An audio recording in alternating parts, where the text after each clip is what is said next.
as we were discussing this, maybe or maybe not, that is going to be something that we resolve in the future. So I am just appreciative that you guys are listening in tonight. Have fun with it. This group of players is phenomenal. I've had the pleasure of playing with them for a little while now, and I'm just excited to keep doing this in the future. If you guys haven't met me before, my name is David. I work through this little company that I call Polyhedra. A lot of these players are phenomenal, and these 6 in particular have been running an amazing story game that I am excited to share with you guys tonight.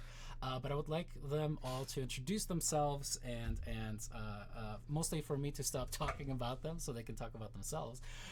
Why don't we start with the top left, go down that row, and then go back to the top right, go down that row. So that is going to be Drake, Chris, Jason, then we have Jeremy, Dee, and finally Mike. So Drake, would you like to get us kicked off? Tell us a lot about yourself, about your character, and what anything else that you'd like to add? Name's Drake. Been playing D&D on and off since high school, so a hot minute. And I married 2 little kiddos, and this is what I do to have some sanity. For a qualification, he didn't marry 2 small children. He's married and has 2 little kiddos. Well, I mean, sometimes she acts like a small child, so I mean that's debatable, but yes. But no, Dunan is a fighter with the UA Monster Hunter. She is searching for her son that is somewhere in Barovia. She believes that Strahd has him, but does not know. She is a pretty headstrong type character. Is somewhere in Barovia. She believes kind-hearted, does not know, maybe to a foolish degree. But I would say probably one of her key defining characteristics is that she's very protective of those she cares about. Awesome. And Phineas. It seems like there was a little bit of an echo, so let's test that out. Drake, would you mind talking again? See if that helped it. 1, 2, 3, 4, 5, 6, 7, 8, 9, 10. So let's test that out. Drake, would you mind talking again? See if that 30-second 1, 2, 3, 4, 5, 6, 7, 8, 9, 10. Yeah, so you're not gonna have a video on, correct? On Discord? No, on Discord I'm not going to have any on yet. Okay. I think it's grabbing it potentially from the screen, but I know why. Ooh, that is an interesting problem. I wonder if it's because it's pulling from Discord multiple sources. Does it grab the audio too? Chris, do you know? I'm sorry? Does it grab the audio when you do a screen share or a screen cap?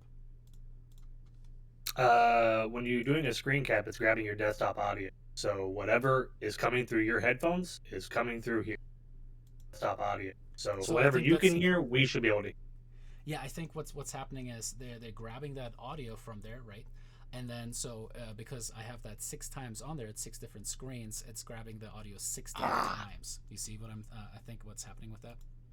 All right. Yep. Interestingly enough, can I mute a specific thing specifically? That'll be the key question. Are you same PC, 2 PCs? Same PC. Yeah. That's Chris, our brain went to the same place. When I'm doing like my overlay, like on sales calls, sometimes when we have like client logos floating and shit like that, I use my second PC to run like that portion, and it's like someone that's joined in. Let's try this. It's gonna run like that. Yeah, it should be portion, yourself. Like unfortunately, I think what's happening. Joined in. You would have to mute It's yourself. gonna run like that. Yeah, it should be portion, yourself. Like Unfortunately, I think what's happening. Joined in. Yeah, that's gonna cause it's already gonna be that. Should be yourself. to look at. And if we have a sound, that's already gonna that's gonna be super weird. Yeah. And if we have a sound, What was weird though, it worked perfectly fine for the PvP stream that we did back in the day. Like with the audio, nobody could hear everyone else except for the people that were talking. So for some reason now it is pulling in. If anybody in chat has an idea with that stuff too,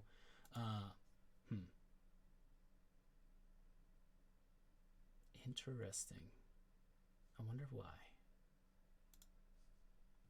stream muted. So is the stream having an echo? Is what you're saying? I want to try something out. All right, let's transition. So this was the idea for going to combat. So we'll talk about that stuff for a second. Now I'm curious. For going to combat. You guys go ahead and say something. I want to see if they can hear you. Now I'm curious. Hello. For going to combat. 1, 2, 3, 4, 5, 6, 7, 8, 9, 10. Check. Now I'm curious. Hello. For going to 1, 2, 3, 4, 5, 6, 7, 8, Hello. 9, 10. Jeremy sounds weird. Hello. Good day. 1, 2, 3, 4, 5, 6. Hello.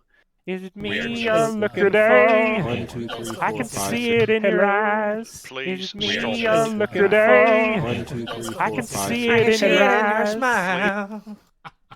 Sorry, listening to the Polyhedra Twitch at the same time is absolutely crazy right now. But I think it's now a single audio source. Sounds like the echo is gone. Correct, watchers. Ooh.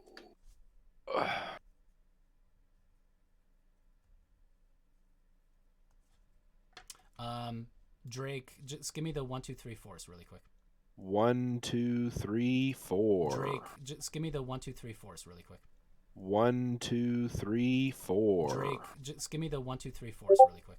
1, 2, 3, 4. Drake, just give me the. But it is still looping through, huh? Oh, okay. That's the looping is happening when I'm trying to listening to Polyhedra. So the looping is that. So that is why you guys are hearing looping coming through, because that's me listening to the stream, and then the stream is repeating what the stream just heard from me hearing it on the stream, right?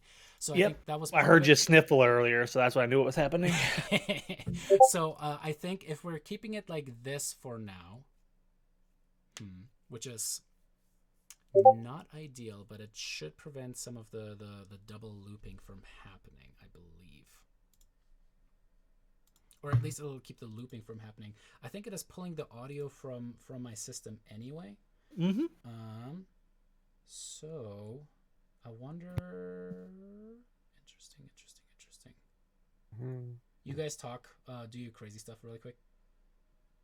There once was a man Watch me who chuckle. lived in a boat. You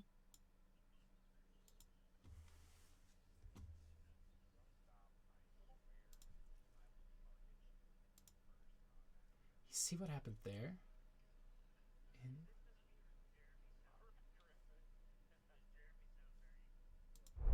Yeah, see?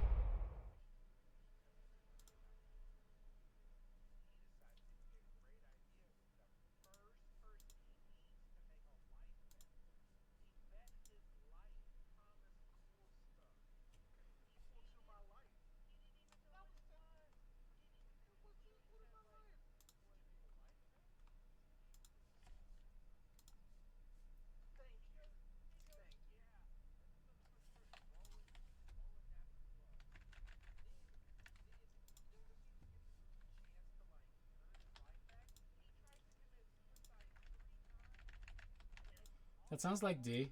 Yep. Checks out.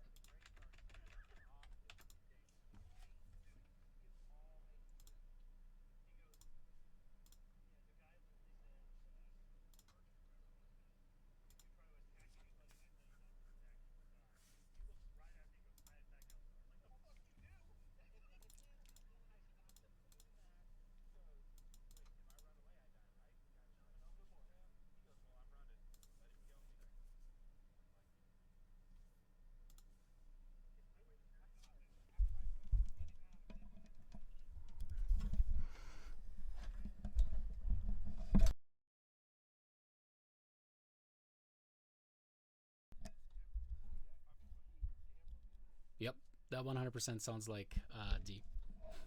Can't confirm.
They killed Glassstaff. Yeah, we killed Glassstaff, Glassstaff. yep, yep. And Glassstaff, due to a secret, had essentially killed my family. I was there looking. I didn't know it was him, but I was gone a night because my gas exploded at my freaking house. Oh Jesus. Literally, so I couldn't make it one night, and during that night they captured him, and they're like, "We're just gonna put him in the jail." So I show up, and they're like, "Hey, we got someone in the cellar. We'd like for you to meet." I'm like, "Really? Let's go in the cellar." And we go in the cellar. I'm like, so I literally was like, "Breath weapon," and Jeremy's like, "I performed an oath." I'm like, "Cool story, man. Breath weapon." Like, They made a parlay, and the party gave their word that he would receive a fair trial in Neverwinter. And then Eladar got there and was like, "I don't give a fuck what you promised. I'm going to kill this man."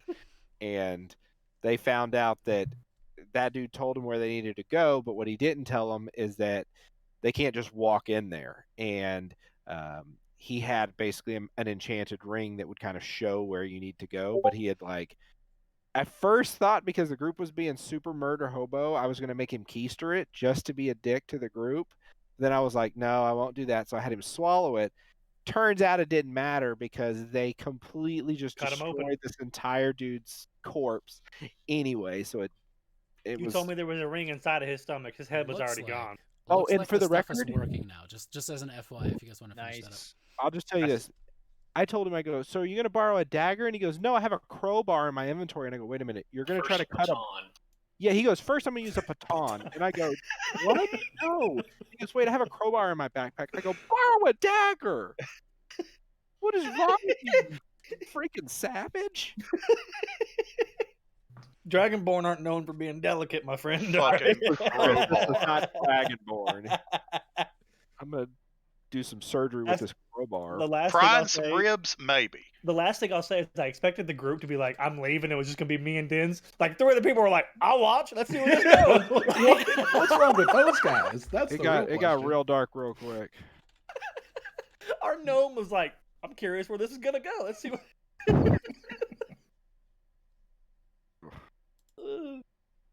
All right. Hey, Jeremy, cool. is your mic okay? Oh, and there's our I gnome in think chat. so. I don't. No, his mic's not okay. Jeremy, you It's been sound through a super lot. weird. Let think me make it's- sure I got the right one on. Yeah, I think it's pulling your webcam. Mhm. Yeah, our This gnome not is good actually yet. in Twitch chat reminding us that he did defecate on himself after the Sabbath. So, Yes.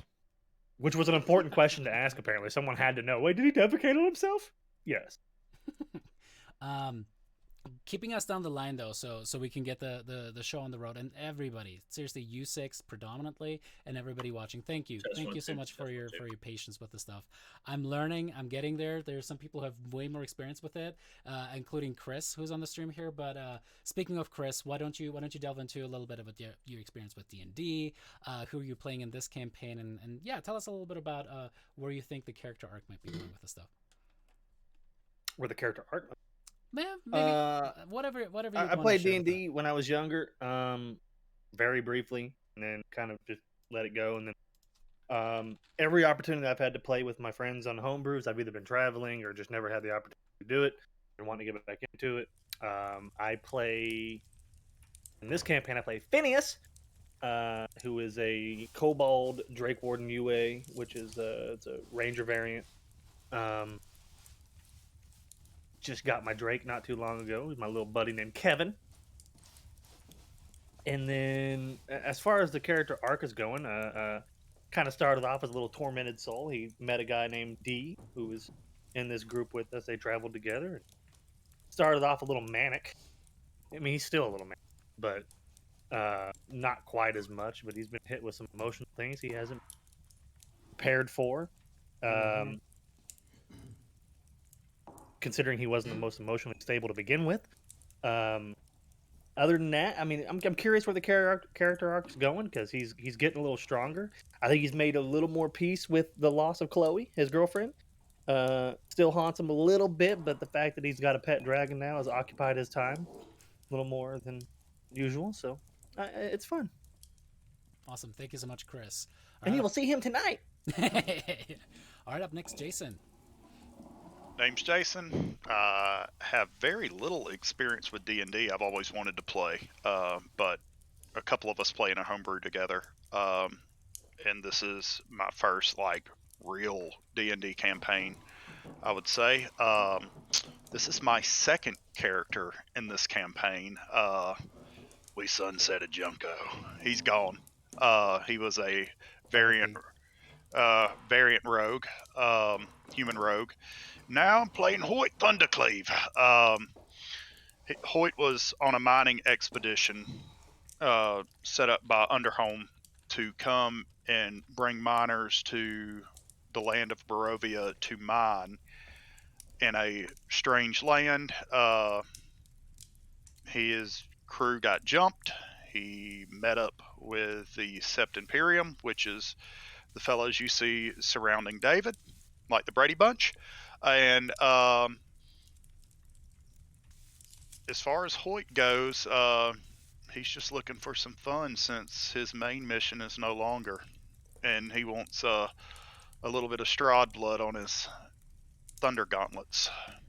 And he is a armorer artificer. Awesome, thank you. All right, next up we've got Jeremy, the wonderful, the already decked out. You will see a couple of these people are very, very good about getting into character. I wonder if we're going to see Drake ultimately with that helmet if we have something crafted for Dunan with that. I told Crystal I'm buying a crossbow so I could rock it in D&D. And she kind of Actual looked at me. crossbow. I'll go buy a Hulk smash fist. Oh man, yeah, Jeremy, tell us a little bit about yourself and our wonderful knack. So I've been playing single, no kids. So I haven't been playing D&D for all that long. A lot of homebrew campaigns, things like that. My character is Knack. He is a half orc wizard, necromancy school. He is kind of a loner. His half brother has disappeared early on in this campaign. Don't know where he went, but I'm basically in search of greater power for his own reasons. But yeah, that's Knack. That's Knack Attack. All right, up next we've got D playing the mysterious, the ever eyebrow-raising Varen. Hey, my name's D. I'm playing Varen. You'll come to realize Varen is very questionable in his decision making. He is I wouldn't even say a fan of Strahd. He more envies Strahd for his immortality. So he he's a is in total pursuit. Okay, maybe You're maybe a just a little girl. bit. Just You are a little 100% bit. a fangirl. Might get a little fangirly every time, okay? Little But Strahd simp. No, it's all good. Yeah. he's got what I want, guys. He's got what I want.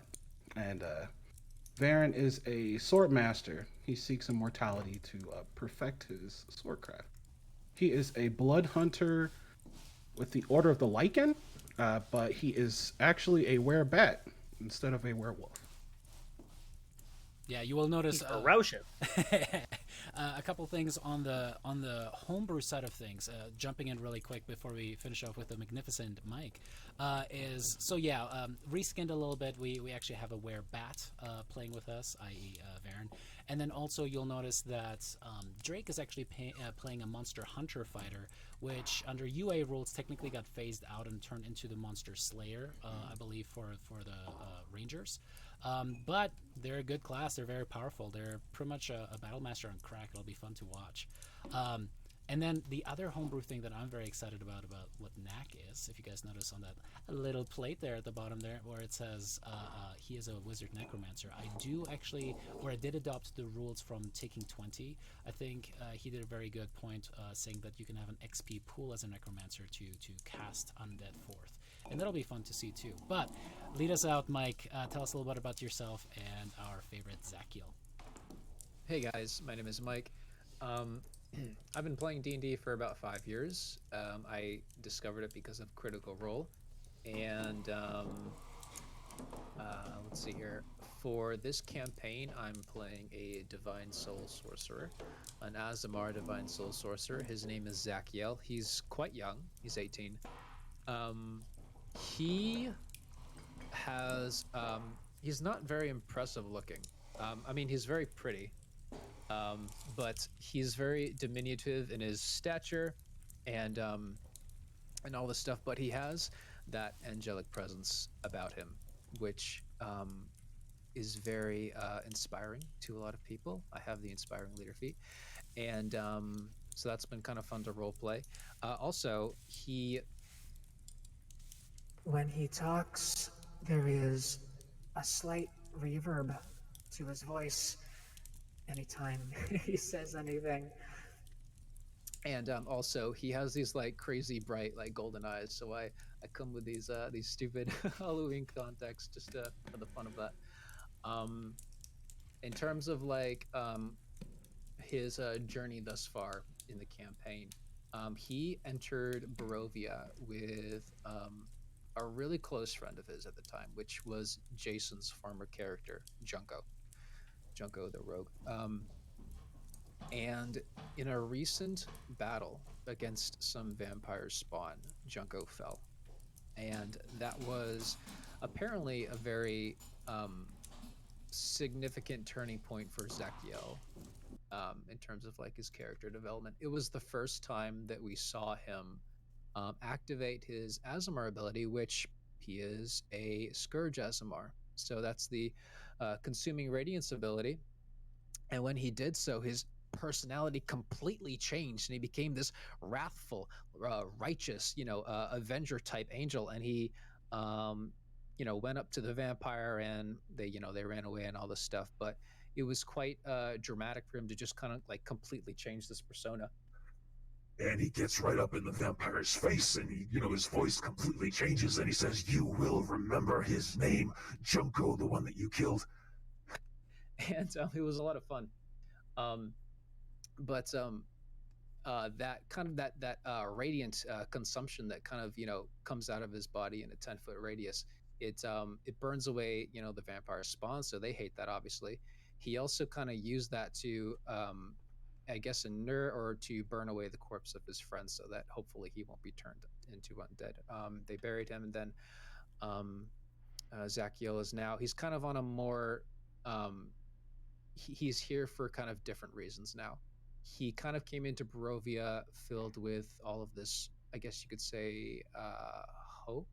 He still has that, but he's more aware of how dire the situation is, and he's more willing to kind of take on this this kind of like righteous avenger, celestial side of him, if he needs to.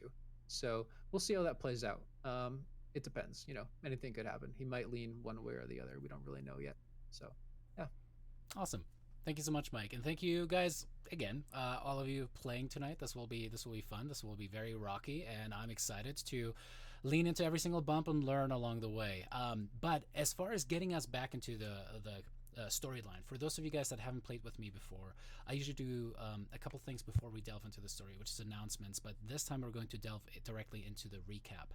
And in this group in particular, we usually have Jason kind of give us a quick recap of what happened before. But just because some of the listeners here tonight probably don't know what happened in this campaign, I'm actually going to reach back a little bit farther. And we actually watched as these different adventurers, at one time with Junko rather than with Hoyt, had traveled into a misty forest for one reason or another. Some were called there, such as Knack and his brother who disappeared, and find themselves being followed by two other individuals, one being the angelic figure Zachiel and his now dead friend Junko, who were on some type of mission to follow these two individuals.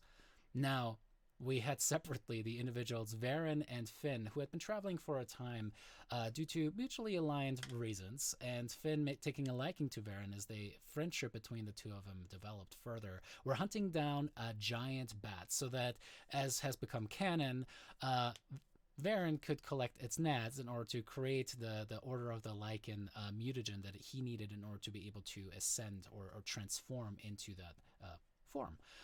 So 20 these pounds.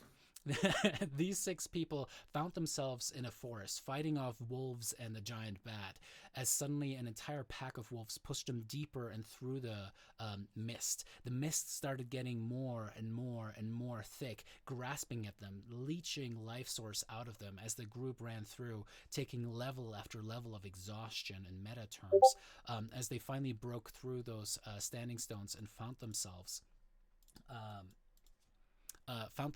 certainly there.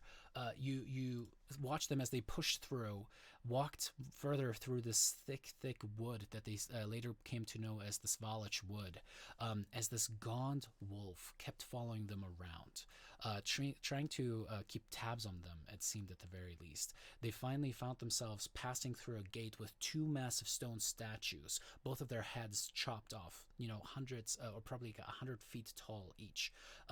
As they walked through that gate, resting there for a second, they saw certain messages just scrawled on the inside of this gatehouse that they passed through. Abandoned sites where people had slept before. Abandon all hope was scrawled in Celestial and 1. They finally made their way down a little bit of a mountain passage, and they saw in a valley before them a little village, much like in the backgrounds that you see here.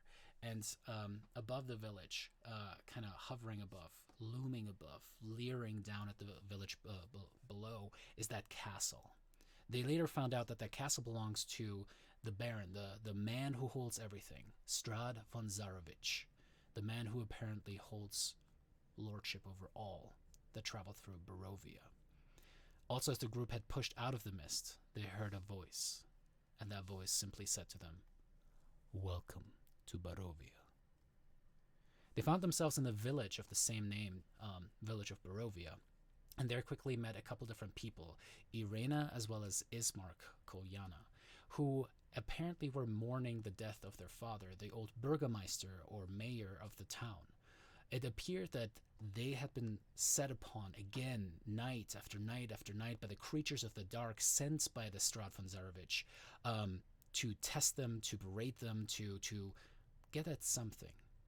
It appeared that Irena had been bit twice, but what the group found out was a vampire, but not turned into one herself. As Ismark pled with the group to help them A, bury their father at a church, and B, get Irena out of this, to get her as far away from Strahd as possible. The group helped with the burial, seeing hundreds of specters rise out of the graves by the church, being told that these are the specters of the adventurers that had been trapped here before, that Strahd indeed plays a sick game, cyclical as it is, again and again getting more and more adventurers trapped in Barovia, using them like mice trapped in a maze, and ultimately sucking the energy out of them. The group took Irena and set out. As they traveled down the path along the Svalich Road, they saw a multitude of things, but ultimately came upon a little camp of Vistani. The Vistani, for those of you who don't know, can imagine them like Roma people of our world. The derogatory term that is thrown around often is gypsy, but Roma is more appropriate. And really what that means is like these are traveling people. Loud, colorful clothing that they carry. Loud, colorful is also their demeanor as they carry themselves, sing songs, have different things going on. As they traveled through, they were told that you're welcome to stay with us, and you should probably talk to Madame Eva. As Madame Eva is the woman that is known to be the oldest Vistana, to possess the evil eye, and to be able to read Tarot cards, or Tarot cards for us in this world, to tell the future of those traveling through the land so that they may possess an opportunity to overthrow Strahd. The group was told of a powerful ally, of powerful artifacts, and the location at which they will find their enemy, Strahd, once they venture there. 5 Tarot cards, ultimately giving a path for these adventurers. Now, one of those Tarot cards was the Illusionist. It said that a powerful artifact for good would be with someone who does not appear who he actually is. The card was paired with a vision by Madame Ava, who said that she sees a carnival wagon sitting by itself, and that what you seek is within, that it belongs to a man who is not who he appears to be. The group had traveled further and cutting through these woods, finally finding themselves in a kind of a lulling field of hills with abandoned fields of grain all about them, swaying in the wind. Animals all about them seemed wild and crazy. On the path there, they had fought off vampire spawn, soldiers of Strahd's who had been culling people, carrying forth wagons filled with these captured individuals of Barovia to be brought back to the castle, presumably for feeding purposes. They were able to free the people, drive off the vampire spawn, and were told that there are witches that lay at the end of this road, in between here and Vallaki, the next town that they were trying to get to. These witches, it turned out, were hags. As a coven of hags were fighting the individuals as they made their way to the windmill, they were able to drive off the oldest of them, Morgantha, and slay her 2 daughters. They traveled to the top of that windmill, finding 2 small children still there.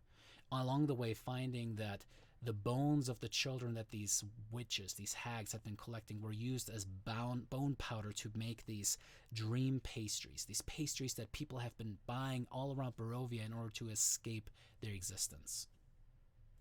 The group was able to free the children, and as they came to the very top of it, saw just a display of hundreds of coins dipped in blood, tied up with hair from the ceiling, hanging, shining with their red dye. The group decided, we're burning this shit fucking down. And as they burned down the windmill behind them without taking the blood money, so to speak, walked off with the children. Meanwhile, Irena had taken those people that they had freed from the caravan, from that calling, all the way to Vallaki, and is presumably already there. The group took those 2 children, traveled the rest of the way, finding themselves finally at the gates of Vallaki, were let in under the cover of night with sheets of rain starting to fall outside, walking darkly outside as one of them stopped, looked to the side, and what looked like a large storage area of sorts. And there, in the sheets of rain, saw a carnival wagon sitting by itself, as promised, as prophesied. The group traveled on, trying to find a way to get themselves to the Blue Inn, a place where Hoyt had already been after he lost most of his Dwarven, or all of his Dwarven company.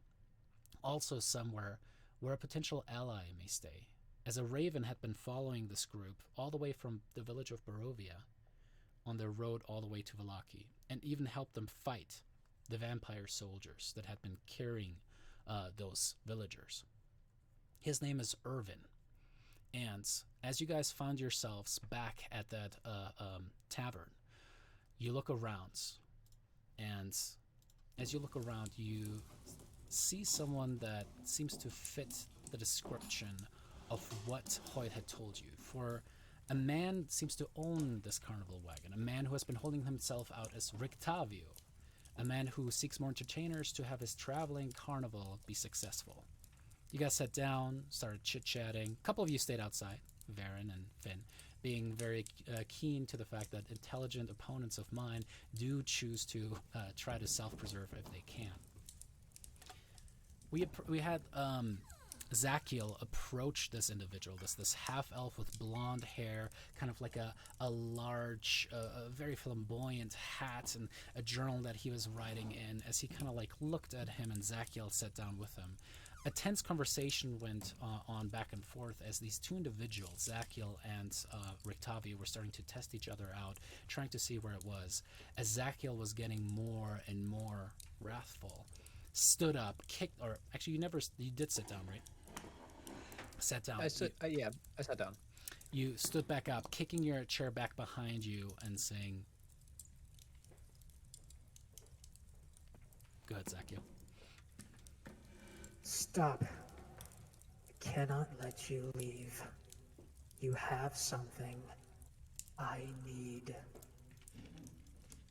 and that is where we're going to pick up again. You see this tavern that is rectangular in size, approximately 40 feet long and 20 feet wide. You see everyone kind of like stop and look towards you guys. Those two gruffer outdoorsmen, huntsmen, kind of at their table over here, starting to look at each other like what the fuck is about to happen as they're grabbing their weaponry.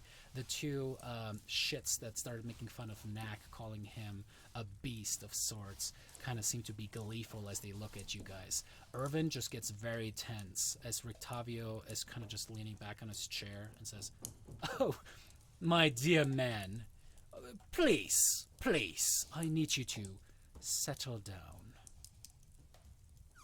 And he's just giving you this long, stern look and like looks down. I'm gonna elbow Hoyt and I'm gonna stand up. That's all I'm doing.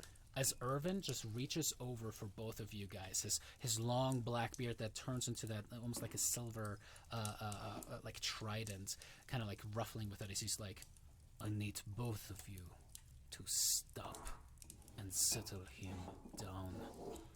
I don't want the attention. Understood?" I think I can muster that. By chance, Erwin, do you have just a copper piece sitting around that I could borrow for a moment? He kind of reaches under the bar. Lands in front of you. I'm gonna grab it, use magic tinkering. I want to make that thing smell like a pile of shit. And I'm gonna flick it over at the two little assholes that's been at the table, that's been laughing the entire time and that messed with Knack. And as I do that, I twirl out of my chair, flip it to them, and then walk over to Zachiel. I'll walk with him. While all of this is happening, Zachiel, or actually first Hoyt, what does it look like when you magically tinker with a little copper piece? Basically, you see this glow come from my hand, and it starts out white, but as I'm putting the tinkering of a smell on it, the white kind of like phosphorus light, hazy light, starts turning brown, and I close my gauntlet over the top of it to squelch it so they can't tell. It's almost the color of the copper piece itself. So for anybody else, they just think I'm drawing essence from it. And I just pick it up and look at it, and that's when I flip it over to the two little guys over in the corner to potentially drive them from the place, from the smell. Knack, what do you do as you kind of see that moment of pause? Then Hoyt seems to be casting something on the copper piece, and you kind of see the tension kind of going between all of that. Once our conversation finished last time, I'd completely put these two out of my mind. So like they mean nothing to me. My attention is solely on Zachiel and what he's doing. Anything you do as you see Zachiel kind of like he almost starts to glimmer around his edges as you can see the heat almost like starting to come off of it. He's not quite activating or anything, but you can see that it's just starting to simmer there. I would probably see Hoyt getting up to go over there. So I'm actually not going to do anything. I'm Yeah, because he and I are both walking over there. If I stand up, that's just more tension. So I'm just going to play it cool. From where you guys stand, Varen and Finn, you just see those two individuals, the two kids, if you want to call them, they're just young men, kind of like starting to get excited and kind of giggle as they look towards something that happens on the north side of this little tavern. What do you two do? I can see Hoyt. I was going to ask through this window, I was going to ask if I saw him flip the coin and or turn his chair. Because it gives me perfect visual of him and Erwin. Go ahead and move yourselves around if you want to. No, I just wanted to know if I saw it, because if I did, I'd tell Phineas. If you saw what? Sorry, say that one more time. Hoyt get up abruptly and turn his chair? Yeah. Because I've been watching through this window. Yeah, you would be. Okay. Hey, Finn, it looks like things may be increasing in intensity. You want to move closer to the door? Finn kind of looks briefly excited. Huh? Is there trouble afoot? And then so I'm just gonna kind of reach over and grab my crossbow, and pull it towards the front and go. Just say when, and I cock the crossbow. I don't know if we need speed and or fury, but definitely keep them on standby. The last thing Finn will do is kind of reach over and just grab my egg, and just go, "Be ready, buddy." Alrighty. Zachiel, all of this is happening in the background. I can imagine that your eyes are currently focused in on this half-elven man. What do you do? The choice is very simple, Rictavio. We don't have to complicate this. But I need the symbol.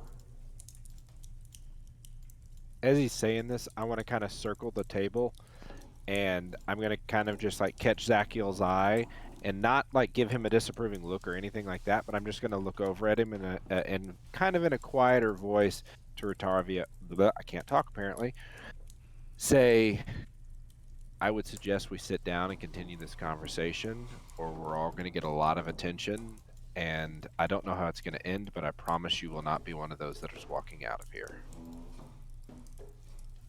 And I'm going to stop at this table. As I'm walking by, you said they were readying their arms. They're just kind of like putting their hands on their weapons, kind of like they feel the tension in the room as those two very gruff, outdoorsy looking guys just kind of give each other a look of like, what the fuck is happening? I'm going to put my gauntlet on the table, almost like my fist is touching the top of the table. I'm going to say, settle your arms, boys. This isn't going to get bad. Settle down. As they both look at and you.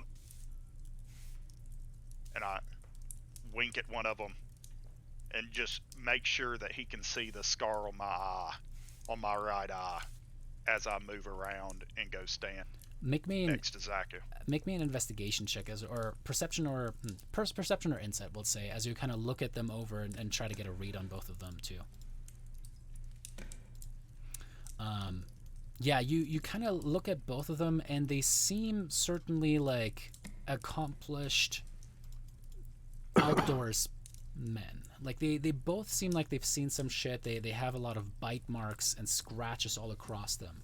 And you see now, as you look a little bit closer, you see all of these like wolf pelts and stuff that actually makes up most of their garb, which kind of tells you they're probably the ones that hunted quite a few of those wolves' heads that you've been seeing on pikes all throughout Vallaki and outside of the gate.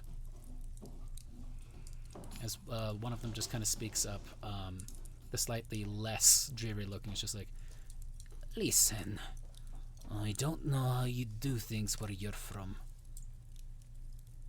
but don't rock the boat here.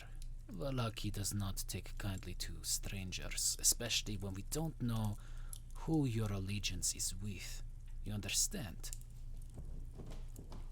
I kind of turn around to him. I understand, bub, but trust me, what I've seen of this place, I don't like who rules it. If that tells you the side of the fence I'm on. It's a good side and from looking at your garb, you're on my side. So how about we just, there's not going to be any tension here. Just enjoy your drinks, kill you some more wolves later, and I will see to it there's no problems. All right. As he kind of just gives you a nod. Panning back towards you guys. Varen and Finn, do you guys actually walk in the door? Nope. I'm waiting for some sound of a commotion. Like maybe Finn is a just couple of chairs knocking over. Not just one. It'd have to be at least two. Sounds good. All right. If that trigger doesn't happen, I'm just messing with you. So as Rictavio certainly is kind of tense, and Dunan, you kind of walked around sitting almost on the same side as he is. You see now that underneath the table, he actually has a hand crossbow currently cocked and leveled at Zachiel underneath the table. As he kind of gives you a look. I'm just going to smile and I'm going to go, your decision is your decision, friend. Right. I am being accosted by 3 people. You're not being accosted. We're trying to have a conversation with you. Are you? It you're sounds more to like you are all accosting me at once. cornering me and demanding something from me that I have no flying idea about what you are speaking about. So, at this point, I would like all of you to clarify exactly who you are and what you want. For if you are agent of Strahd's, and his voice definitely gets louder, almost like he wants the rest of the place to hear it, it would do you well to make that known now. We are no minions of the devil, Rictavio. Is that We a are play Sept. of words, Bright Let me One? finish. We are Sept Imperium, and we've come to defeat him. And moreover, a lot of the people that returned to the town this morning were because we killed vampires and saved them and fed them and brought them back safely. Look at the fucking blood on my gauntlets. Do you think this is from a goddamn human? Now, with that What said, guarantees do I have? You see Rictavio actually shoot a look towards Irvin, and for those of you that kind of look back, and Knack, you have like a very good angle to see both of them here, as you see Irvin just give like a very like almost imperceivable nod towards him. we're on the same side. Our friend here, and I'm going to kind of notion towards Zach and go, we've had a very rough few days, and we've lost a friend to those despicable bloodsuckers. So why don't we start over? Sit down, your next drink is on us, and let's have a conversation. Is that fair? Can we start over? You see him kind of like release the tension on the hand crossbow and seems to kind of like attach it back to some kind of a interesting like loop system on his on one of his boots. He goes, "Very well, but do me a favor. Why don't we get this, let's call it a pony keg, to go, shall we?" And he looks over at Irvin, who kind of rolls his eye but nods. "We shall discuss this elsewhere, as what you are talking about is something that will draw a lot of attention." And he kind of drops almost to a whisper, so that only you guys at the table hopefully can hear it, even though everyone at the tavern has kind of stopped talking other than this conversation. That's fine. Hoyt, get the beer. We'll take our new friend outside. And Okay. Irvin just kind of goes, "I apologize. All I have left is grape smash number 9." As he puts this little pony keg on the table in front of you guys. I want you guys to be Zachiel, very go ahead. careful with this. And his eyes kind of land on those two young men in the little bit of an alcove window seat there. They are not friends. Did they have any reaction to the shit coin that was thrown at them? Oh yeah, thank you for reminding me. As you go, there's like, damnable short person. Get out of here. This place is ridiculous. Smells like the way that of service you get in here too. As the taller one kind of walks out and bumps into you, kind of like pushing you aside, Varen. Whoa. Get out of my way, Bodhi. peasant. Bodhi, nobody's here is happy, Finn. You ever notice that? Everybody's always Did he in call you a rush. peasant?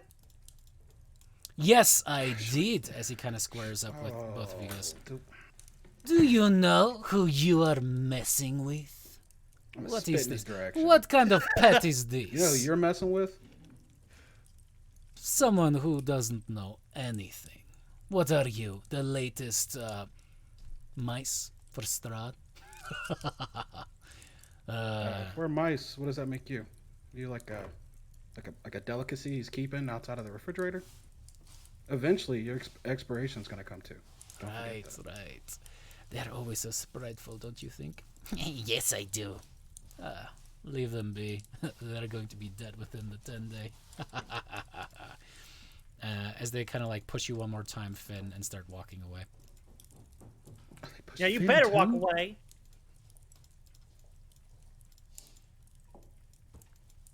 You alright, Finn? Hello? Hello? Hello? You alright? Oh, I'm good. People being. I don't like bullies. I don't like bullies either. And then I kind of scream over, and I'll have you know I eat mice. That's You how tell him, Finn. You tell him. So Just- real quick, Zachiel, he just turns over to Dunan. Thank you, Dunan. I'm sorry. I know I got a little ahead of myself there. It's no worries. The day we've had, I would actually say you were past 36 hours have been a little trying, so I would actually say you were a little reserved. All things considered. Is David, is Rictavio here still? Oh Like, yeah, at the he's table? still sitting across from you guys. As Hoyt picks that stuff up, he kind of like slowly packs up all of his stuff, kind of putting away the logbook or whatever he's carrying in one of his like pouches within his long mantle, as he kind of like gets it up off of the chair, pushing the chair back, and just his eyes never seem to leave at least one of you guys in his vision as he just goes, "Very well, after you then." Zachiel will lead the way, at least out the door. I don't know where he's gonna go. Yeah, and I'll basically bring up the rear. Did the boys leave the shit coin over there on the table? They did. I'm gonna go over to it and tap it to turn off the smell on it, and flip it back to Erwin. Thank you, bub. Please don't do that again. As a tavern owner, there's a certain prestige I need to upkeep, and say what you will about those two. I apologize for anything that they might have said, but they're still good customers. I got a fix for you. I'm gonna touch it again. Please, You didn't grab it. please don't, please And don't. I'm gonna make it smell like the best fucking mead out there. Honey, just a tint of sucker. This is nice. I like it. Very well. You are an interesting man. Stick it by the door so everybody can smell it when they come in. Sure. As Rictavia kind of waits for you guys to filter out of the tavern. Yeah, if Zachiel's leading him, then I'll basically almost like walk hand in hand with him. As they're walking the door, I'm bump me. You know, bump me. Stand down, guys. Stand down. Bumping my friends. Who are they messing with, man? It's just, hey, I'm happy that you didn't shoot him because I was waiting. I'll go shoot him. Next hey, person I that was right bumps me is behind you. getting shot. I swear. You know, if it would have started, I would have been right there with you the entire time. I kind of shoulder Finn. I kind of bump him. All right, Son of a Goldilocks. bitch. He doesn't know the kind of day you've had. All right, Goldilocks. My entire group of friends is outside. Are we going? Yes, after you, of course. And as you guys walk out of the place, Rictavia closing the door, giving Irvin one more look. He's certainly making sure that he's not being surrounded by you guys. Is there anything that you guys discuss with him as you guys cut through Valaki again? I compliment his cart. I say, you got a really nice cart. It's very well protected. Well, thank you, I suppose. I try to do my best as you guys are walking down the road once more through the I have a rain. question for him.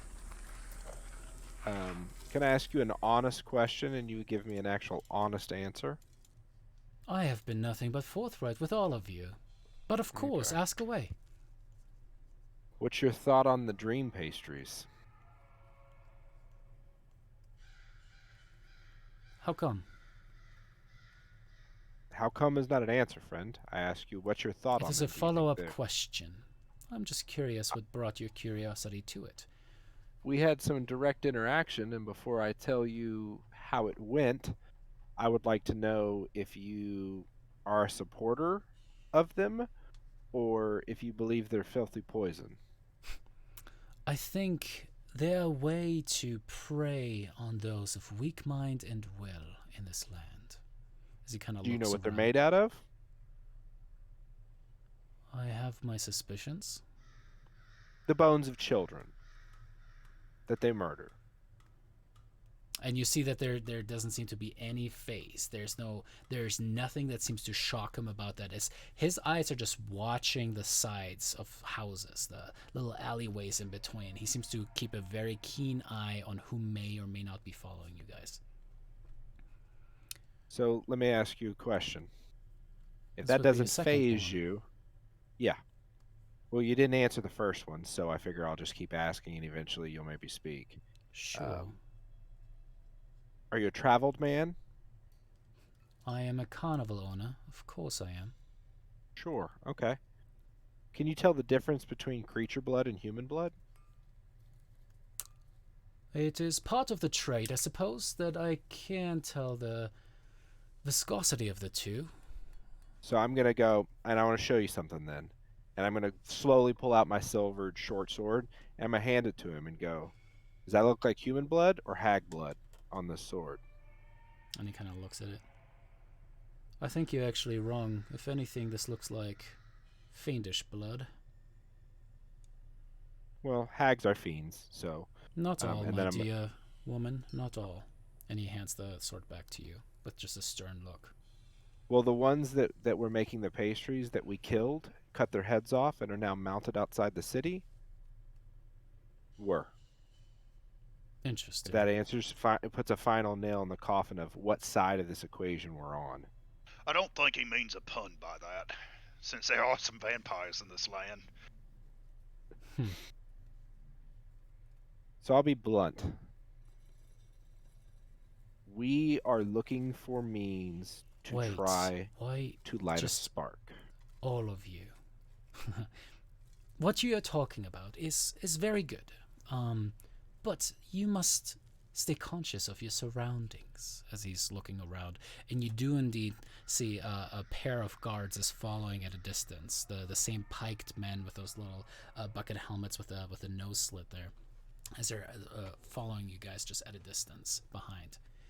For this is Vallaki, a free city, opposed to Strahd at the very core. So what you're talking about is very supported, but sparks and the like, the wildfire of populace going missing, trying to fight the devil himself, now that is often frowned upon in this town, for it takes away many of the bodies that otherwise could tend for food making and building and, running a city. So, with the talk that you are talking, I would like to focus our conversation about how you're going to join my troupe of entertainers, if well understood. Sure, I can juggle and crack a whip. Wonderful. And pray tell, and he seems to kind of like jump back into this jovial facade of his. It's like, what can the others of you contribute to this wonderful troupe that we are trying to build? As his voice rises, seemingly trying to carry beyond you guys' conversation. We're not joining your troop, Octavio. What is wrong with you? And he just stops. What's wrong with you? Do you understand what the problem is here? I'm gonna put my hand. I'm gonna put my hand on his chest. I'm gonna be like, "Fucking chill." I can turn into a bat. Finn's just gonna go, hell yeah! I haven't seen this Zacchio before. I like it. You see Rictavia just kind of grab his nose bridge and just look extremely frustrated.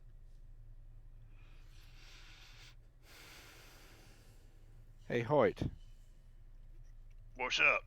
Turns around, Can starts you walking and- again. Can you and Zacchio maybe follow about 15 feet behind us and make sure nobody's following us? Guys, his best friend just died. I know. That's why I'm trying to Hey. get you away from this motherfucker. He's really Completely upset. understandable. I get it. That's why I'm trying to put some distance between you and the dude that's clearly just trying to jerk us around. I feel like we're gonna Zacchio. burn him. I want to see where that Zacchio, let's- goes. Get him, Zach. Let's take a walk. Let's fade back a little bit. Okay. Let's have a conversation. All right, I'm sorry. So if you're wanting to know, and I'm going to speak loudly, if you want to know what skills we have, he can disguise himself and make him appear like he is a bat, and I can crack a whip that would be indistinguishable that you would think I'm hitting him. That one over there, I'm going to point at Phineas. I'm going to go can play a fiddle and sing that would swoon a woman's heart. With the pipes of the angels themselves. The two in the back have the ability to cast some magic. And Knack can perform feats of strength. And I'm not subtle. Neither is anyone else here. Apparent fuckingly. As you guys keep walking down the street, and as you two fall back, indeed the town's guard seems to kind of like try to stay at a distance to seem covert, but there's every lack of subtlety that you guys have, they're even less subtle. As you guys finally come back to this large hold area, and again you see the stockyard has a name above it like Arasek. And as he walks up there, you see Rictavi kind of pull out some heavy keys as he opens the gate as it swings inward. The rain's still pounding around you guys. And as you guys push into this little area, you again see this large stockade that along its peripheries have all of these roomy warehouses. You see parked all along are different kinds of places, but like it almost looks like a rodeo station if you've seen that before. As you guys finally walk up with all of these like fencings and kind of like fencing areas for where animals can be penned temporarily, you finally walk up to that little bit of a carnival area as the rain is still pounding down. You see actually a couple ravens perched up top as they kind of like curiously look at you guys. And again, on the side of this brightly colored but kind of faded looking wagon, you see the sides of the wagon are all painted in the cyan bluish color but faded and chipped in places. You see the roof itself seems to be kind of rounded and has this kind of like a salmon orange color to it. And then finally the side of the wagon in gold paint with white lettering that has kind of like melted down almost from the wear is Rictavio's Carnival of Wonders. As Rictavio finally walks up to the side, and you hear him just kind of slightly tap on the side of the wagon. You just see the wagon kind of shift back and forth a little bit as something large seems to be moving inside of it. And then you hear just like this very low, deep-throated from the inside of the wagon. We didn't hear anything. Oh, like just like this low growl kind of rumbling forward inside of it. I'm going to take a step back and draw both my swords. Put your damn swords away. As his, like throughout that, his voice actually kind of slowly changes. Let's see. Have you haven't time asked. To be fucking I don't have around time for this you. shit. Can you all You haven't just answered any fucking questions. calm down? Yeah, because we are in fucking public. Are you all that fucking daft? Giving away all of your secrets, everything you can do, everything that you're planning to the enemy? Are you really that I don't give a dumb? fuck. I don't have time for this. Either you have something that can help us, or you don't. You see his form kind of shimmer away as the elven features seem to kind of get older, human looking. You see a grizzled human face, kind of like these very well cut, defined cheeks, this strong nose. You might even say that Clint Eastwood would be starring. The clothing itself seems to also fade away to like this dark, subdued colors. As you see this like necklace kind of about his neck with like a large set ruby in there, and this white hair's just kind of slicked back, but you see still kind of like that this flamboyant looking hat upon him. I'm just gonna make an observation. I don't mean to be rude, but damn, you're old. As he just I'm literally growls just kind of at you. standing with my silver short sword up and my rapier like resting on it, and I'm going. Dude, Until you tell me what's in that cart, I'm not putting shit away. I've fought hags, werewolves, fucking fought vampires, all in the last 2 days. And just pure frustration, as it's just like, you know, like every anime where the sensei is just like looking at all the students before him like, what a fucking troop of idiots. Like that's the energy that's just emanating off of him. Rictavio, just disregard her. She's First things first. If I'm gonna be like, my name is you Rudolph. think this is fine? Your name's what? I didn't quite hear it. It kind of came out like rough. And he just kind of like grinds his teeth with the frustration. No, seriously, have you seen my eye? My ear's just as bad. What did you say your name was again? I'm trying to be as respectful as humanly possible. I have not said literally 3 words to you all evening, but yet you think I'm some fucking moron. Just please tell me your name again in my good ear, and I lean my good ear towards him. As he looks over all of you guys, expecting more things coming out of your mouth. I'm just sheathing my swords, and I'm kind of like, we're gonna fucking die. I'm waiting on your name again. I'm gonna say, Zachiel, there you go. You trusted your gut, and you were right. Zachiel steps forward slowly. Just looking at all of you guys kind of like jumping in every time, and he's just about to say something. It's like, oh, by the way, go ahead, Zachiel. No, he just steps forward and then just kind of, he doesn't say anything. He just looks. My name. Like as if to say, well. My name is Rudolf von Richten, and I am what you call a vampire slayer. You see, I've done this my entire fucking life, and you fucking dimwits just about blew my fucking cover in here.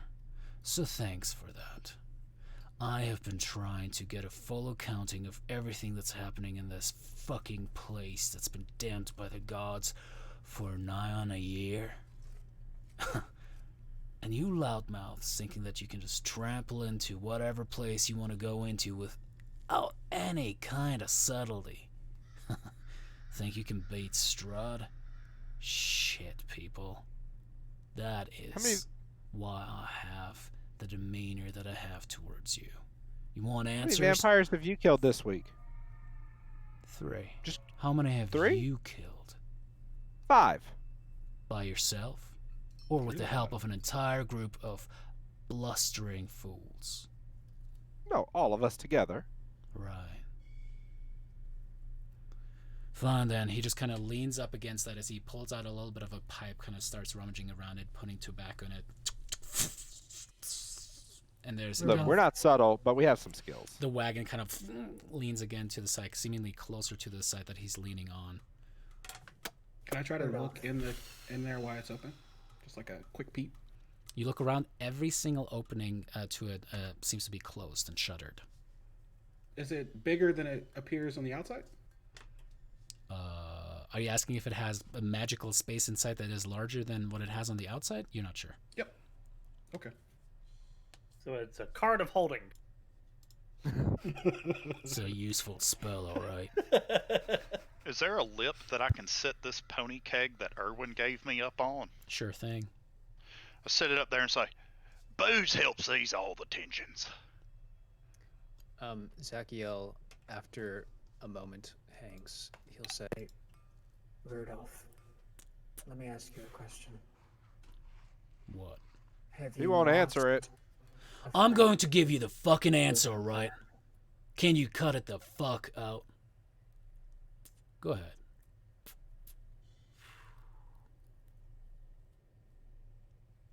Never mind. So what? You blew my cover? I brought you here, all just so that you can now tell me how much of a dick I am? I knew that without all of you.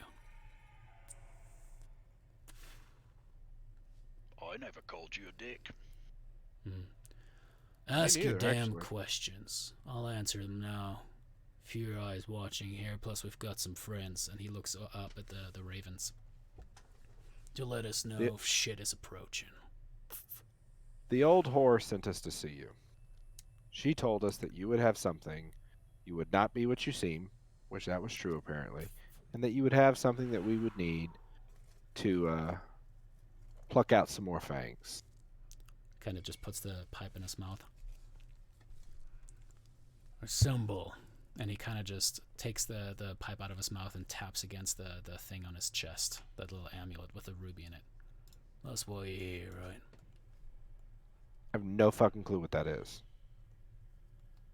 Oh, well. It's a symbol of Ravenkind. It's a powerful artifact. But you see, you need a little bit of a godly connection in order to be able to truly use it. Otherwise, I'd be using it right now. For now, I figured it'd be safer on me than just floating about.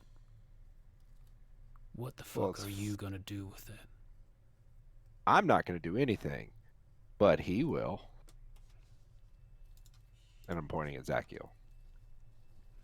You're a holy man. Consider yourself devout, God-fearing.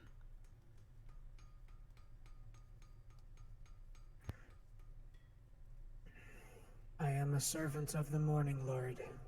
The Thunder. Nice, nice. Are you one of his zealots? Swinging a sword, summoning forth smiting power? Or do you sit in prayer each morning as the Dawn Father gives you more power?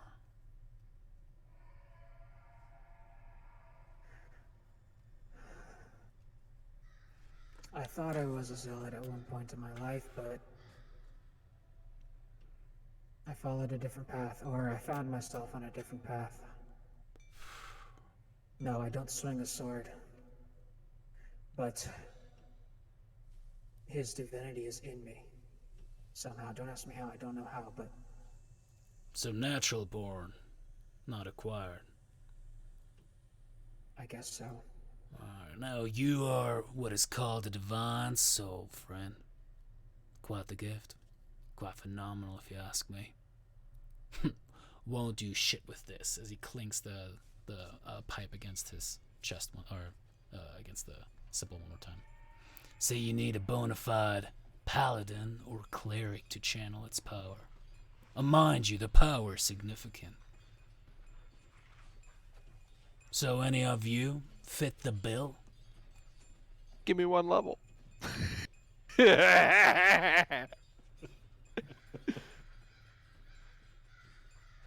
None then. So I ask you again. Or I guess you for the first time. I've asked it in my brain 1,000 times while you were prattling on. What exactly do you intend to do here? And more importantly, how do you intend to do what I think you're about to do?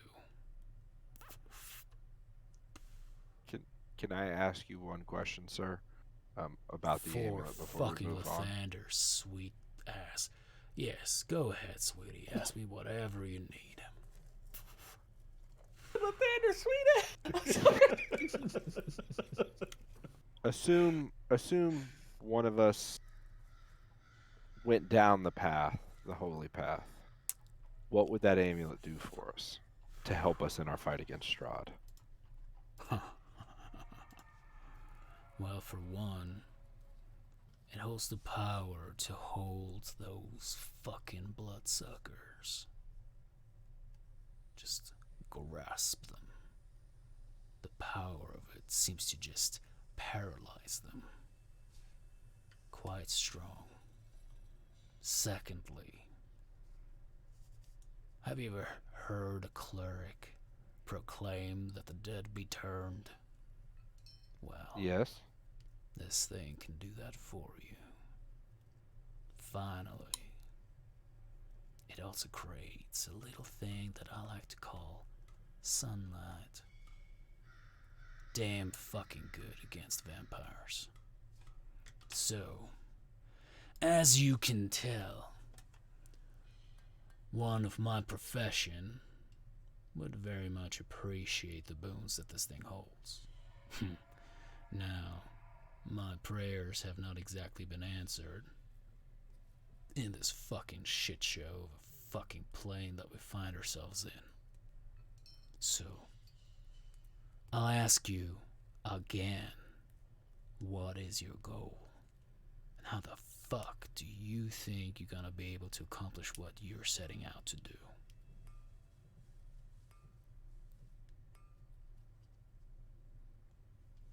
Well, at this time, we have a few different goals, but the same end resolution. Some of us are here for power. Some of us are here for advancement. Some of us are here for revenge. Some of us are here for love. But all of those roads lead, or let me rephrase, end with him in the ground. Or as a byproduct, can't come to be without him being in the ground. Right. We're not do-gooders. I'm not going to pretend that we are. But all of our goals, either directly or indirectly, require us to put him in the ground to achieve them. Right. I guess the more important question then is, how are you going to do that? That's what we're trying to fucking figure out, because when we fought some of his spawn, if I'm going to be candid, we underestimated them, and it cost us a compatriot. Color me shocked. You don't have a lot of friends, do you? No, I don't. Yeah, big fucking surprise. I mean, he does have a cart by himself. Yeah, it's his fucking jack-off cart. Can I ask you 3 questions, Mr. I want to call him Clint. But You're quiet. I keep looking. Mr. Eastwood, I have a question. Cannon. Rudolph, you mentioned just 3 quick questions. First one's about the Ravens. You made a suggestion as if they were watching over you. Is that a question or is that an observation? Yep, that is an observation, and then the follow-up's the question. Then ask your question. Why do you feel as if they are watching you? Because they fucking are, aren't you? As it pecks at the wagon.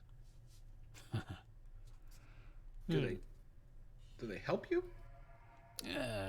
We're not real decided about each other yet, but generally on the same side. I'm going to lean over to Varen and be like, you know that those are Erwin and his wife, right? We can't hear you. Yeah, I figured that out a little bit ago. Mm-hmm.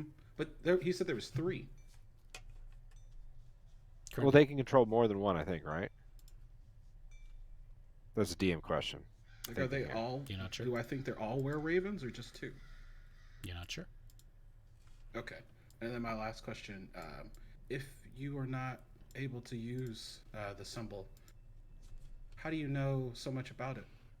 And there's also we heard about a sword that may help us. Would you have any information on that? Can you turn your mic up a little, D? I got you at 200%. Yeah. You're still quiet. How about now? Thanks. Better? Better? There you go. Better? Put the red part. Put the red part as close to your lips as possible. That the red part is the good part. That's the demon coming out in Varen. Yeah, I know you told us a story about how the symbol works when you said you weren't a cleric. So I just want to know how you know all that you do, and then if you have any information on the sword.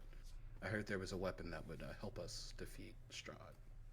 I know nothing that I could about use. I can't use that. any nice kind of piece of jewelry sword.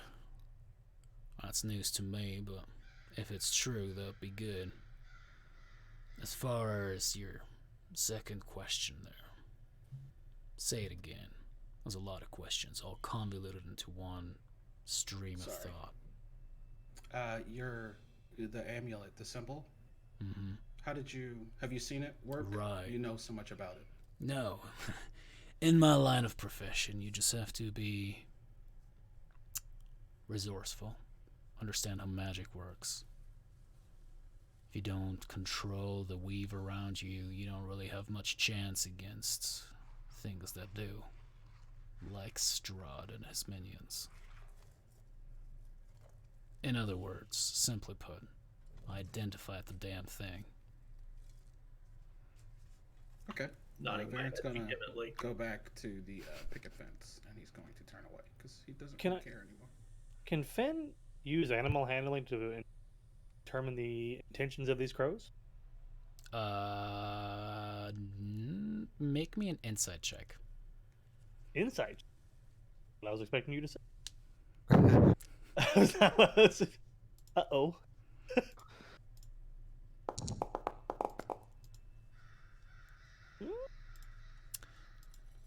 As you kind of watch them jumping up and down, kind of like looking around, they certainly don't seem like normal birds that would just kind of like hang out and kind of like look for something else, maybe something to eat.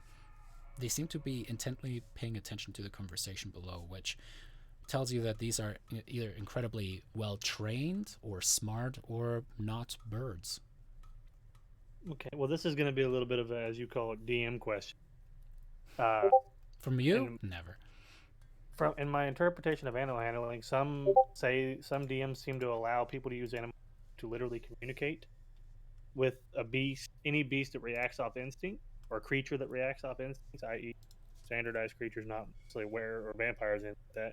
And some basically say that you can use it to calm down an animal or understand what its intentions are, or calm a horse down that might be spooked or stuff like that. So I don't know. Do you see animal handling as more the communicate animal with handling, animals? You cannot communicate with them because there's a first level spell that literally lets you speak right. with animals. That's what so that the skill does not supplant the spell for me. It's more like animal handling is like, can you calm down one, right? Can you interact with them? Can you ride one and kind of like do cool roll, like a barrel roll on like the top of a griffin or something like that? That would all be more animal handling rather than. And that's what the interpretation I have of it from the D&D wiki, which basically says calm it down, understand its intentions, or keep it from getting spooked, etc. Or even, but it does say domesticated. I don't really know what that means, but I mean, training it. Yeah. Well, yeah, I get. But no, he means like really you can do more stuff. So for me, it's like if you have a wild animal, it's going to be a little bit different, because if you have a wild animal, it's like that's you just trying to not make it attack you or maybe calm it down if it's frantic or something like that. With a domesticated animal, you can do tricks. You can ride it harder. You can do those kind of things. So a domesticated animal is going to respond to more things within the context of what would make sense, if that makes sense. Gotcha. On the plus side, the stream looked like it handled my camera switch real well. Yeah, thanks for keeping up the Discord and just going off camera. Awesome.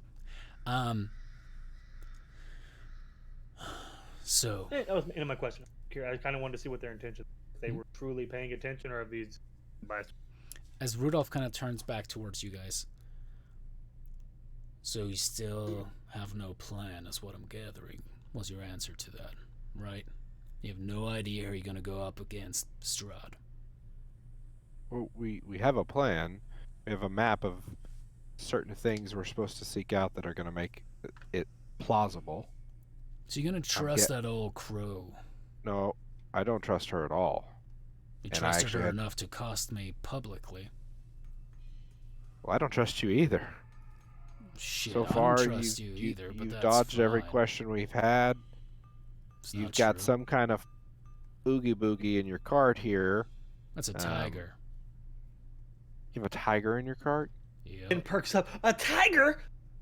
Can I see it? No. Can I pet it? Is that one If insane? he's not going to let you see it, I'll pet it with my you think he's going to let you pet it? You're going to pet it with your eyeballs when it rips your head off. Just stay where you are. I just don't want to be responsible for your death, all right? Why do you have a fucking tiger? Security. What else? And more importantly, can I ask you some questions now? I'll answer anything you want if you let me play with your tiger. You seem kind of narrow his eyes. He definitely is thinking about it. He has a hard time, in the short time that I've known him, taking no for an answer. You can we won't hold you personally responsible if it eats him. All right. It's on you then. No, I will. Pounds on the side of the door as there's like a What are you doing? there's kind of like this low rumbling growl once more as something seems to shift around, and he walks to the side, taking out a little smaller key, kind of opening up the like look through window at the top of the door. And indeed you see like this massive feline eye kind of like move up towards that opening in the door. and you see kind of like through the dim of the night with like some of the torches hanging all about, the orange fur with the black stripes kind of like moving by that little window. There, you satisfied? I'm not even paying attention. I'm looking at. Hey, All right. guys. Ask there, away. He's gonna jack off to your tiger for the next 20 minutes. All right. What do you lot know about the Vistani? More than you. That's why I'm fucking asking, you smart goddamn ass. Nothing. I just literally got here 48 hours ago. Right, I saw you stumbling in. They consider themselves wolves. They necessarily don't like the people. They were really friendly to us when we first came. And then, as you know, the lady gave us a reading, so that was also another friendly gesture. They broke bread with us, another very friendly gesture. And then they let us leave without hassling us, another very friendly gesture. I mean, They had seem sex like with one nice of our people. friends. As he just starts pacing along the side of the wagon. Just taking and then in they as also much led as us he to you, right? So I mean, they seem pretty nice. could. The last part is more concerning to me, but I appreciate the point you try to make. I'm guessing you don't like them. Color me suspicious of them. Keeps pacing. What else do you know of them? What is their game? What is their goal? Do you know? Nice. They seem to trade in flesh. They're the only ones that I'm aware of that are able to leave this plane and come back willy-nilly. They claim that that gift is given to them by Strahd, but Strahd's unable to give it to himself, which I find peculiar. They seem to be driven by money, wealth, riches, things like that, and thusly the trafficking. I see. See, that is information. I like you. I like you. What he said's not entirely true. Oh? Yes, they deal in people, but for some it is wealth, but then others it's part of a contract, if you will, that not everyone is aware of all the details when you sign, and their choice is to continue doing it or die, or things worse than death. And so for some, yes, it is money, wealth, the power, the immunity, whatever you want to call it.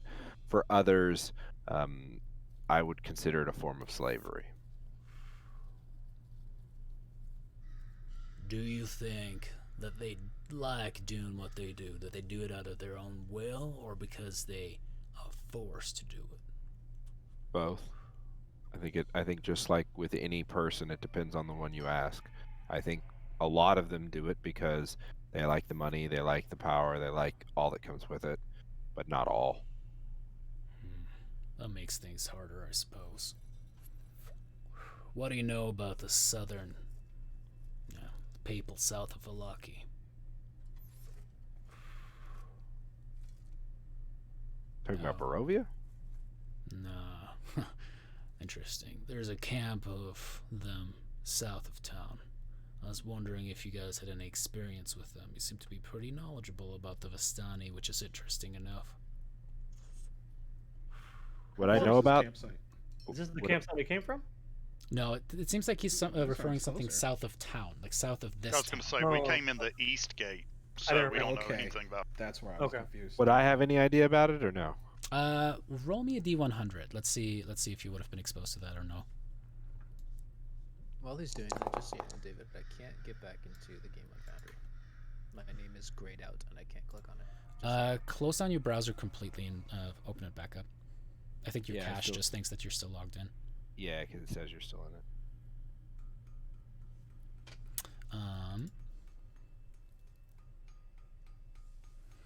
Are you actually casting Detect Magic, by the way? No, I didn't mean to. Okay, no worries. Yeah, you actually have heard of the camp south of Valaki. It is semi-permanent. While they still kind of wagon up on top of what is like a little bit of a hill, it's interesting. There are actually these humanoids that lair within hovels that are all dug into the hills themselves, almost like Hobbiton in that way, except instead of cute little hobbits, you have what are called dusk elves that live in those hovels. And it seems to be an interesting, almost symbiotic relationship between the Dusk Elves and the Vistani, the Valaki Vistani, that circle up above them as they kind of like set out on their longer routes and then come back. Ultimately, there's always kind of like an unspoken contract between them, as you understand, that they can stay there at any time that they want to. They'll freely trade, repair the wagons in exchange. The Dusk Elves are never touched by humans or others who don't like them. Again, there's a high level of general xenophobia among many of these Barovians, as far as you've been able to tell so far. So they're treated almost like Drow. Kind of. They're where Drow are actually feared. You know that these Dusk Elves are meager. Like they're treated like second-hand citizen, almost like the elves in Dragon Age. Mm-hmm. Gotcha. So I'll share all that information with him. That's pretty much what I've been able to gather, but see, this is where I've landed. I know that the Vistani are the henchmen of Strahd's. I know that they're the ones who hook people to come here. And know that without the Vistani, Strahd's supply of outsiders is gonna get cut off. And what you were bragging about with the kids earlier, able to figure that out too, but was trying to work out a way that I could hit those fucking hags myself.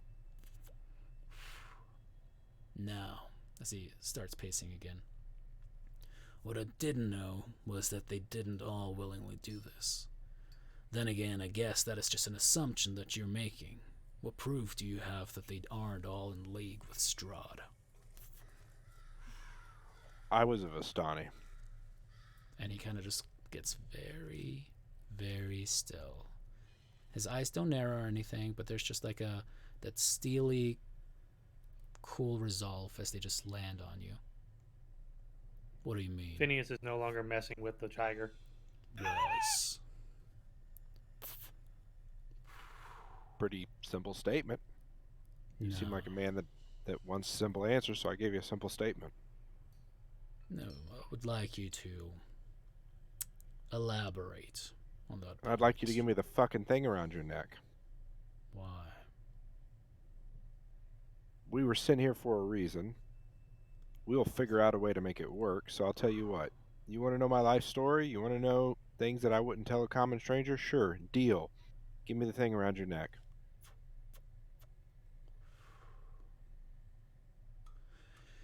See, I'm still worried. And his eyes actually kind of land upon the ravens that are kind of cawing in that moment as he keeps pacing around the wagon. That if I give you this, your hot-headedness is going to ultimately lead this artifact back into the hands of Strahd.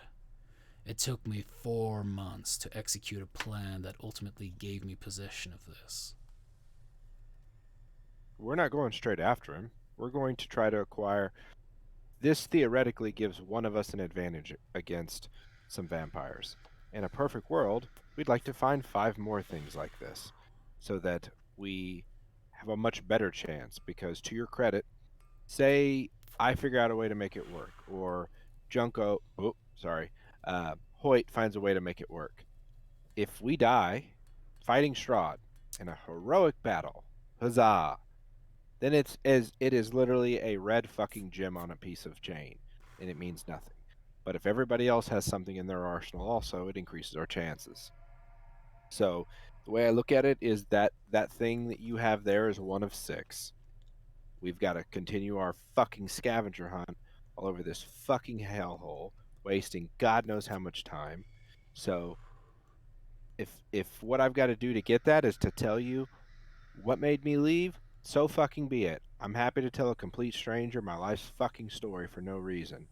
But It's not, I'm not. for no reason. And I'm not just saying that to get your panties in a fucking bunch. I've had many mentees, and too many died because they thought they were hot fucking shit. What I'm trying to determine is, A, are you a mole from the Vistani sent here to turn on these poor fucks? B, if you are not, do you have what it takes to kill an entity that is literally able to change this entire fucking place however it wants? I think you can answer both of those easily. First, I'll answer the second part. No, I don't think we're capable of killing him yet. But I hope It's we at will least be a one good day. attitude to have. The second one, you can ask them if they trust me, because I'm not telling you anything else until we make terms. And he looks over to you, Zachiel. You're the one that was quick to judge. What do you think of a Vistani that is amongst your midst? What do you think of your fellow travelers? This place has a tendency to draw those who seek darkness. Have you seen any of that? Have you seen the lust for power starting to twinkle in one of their eyes?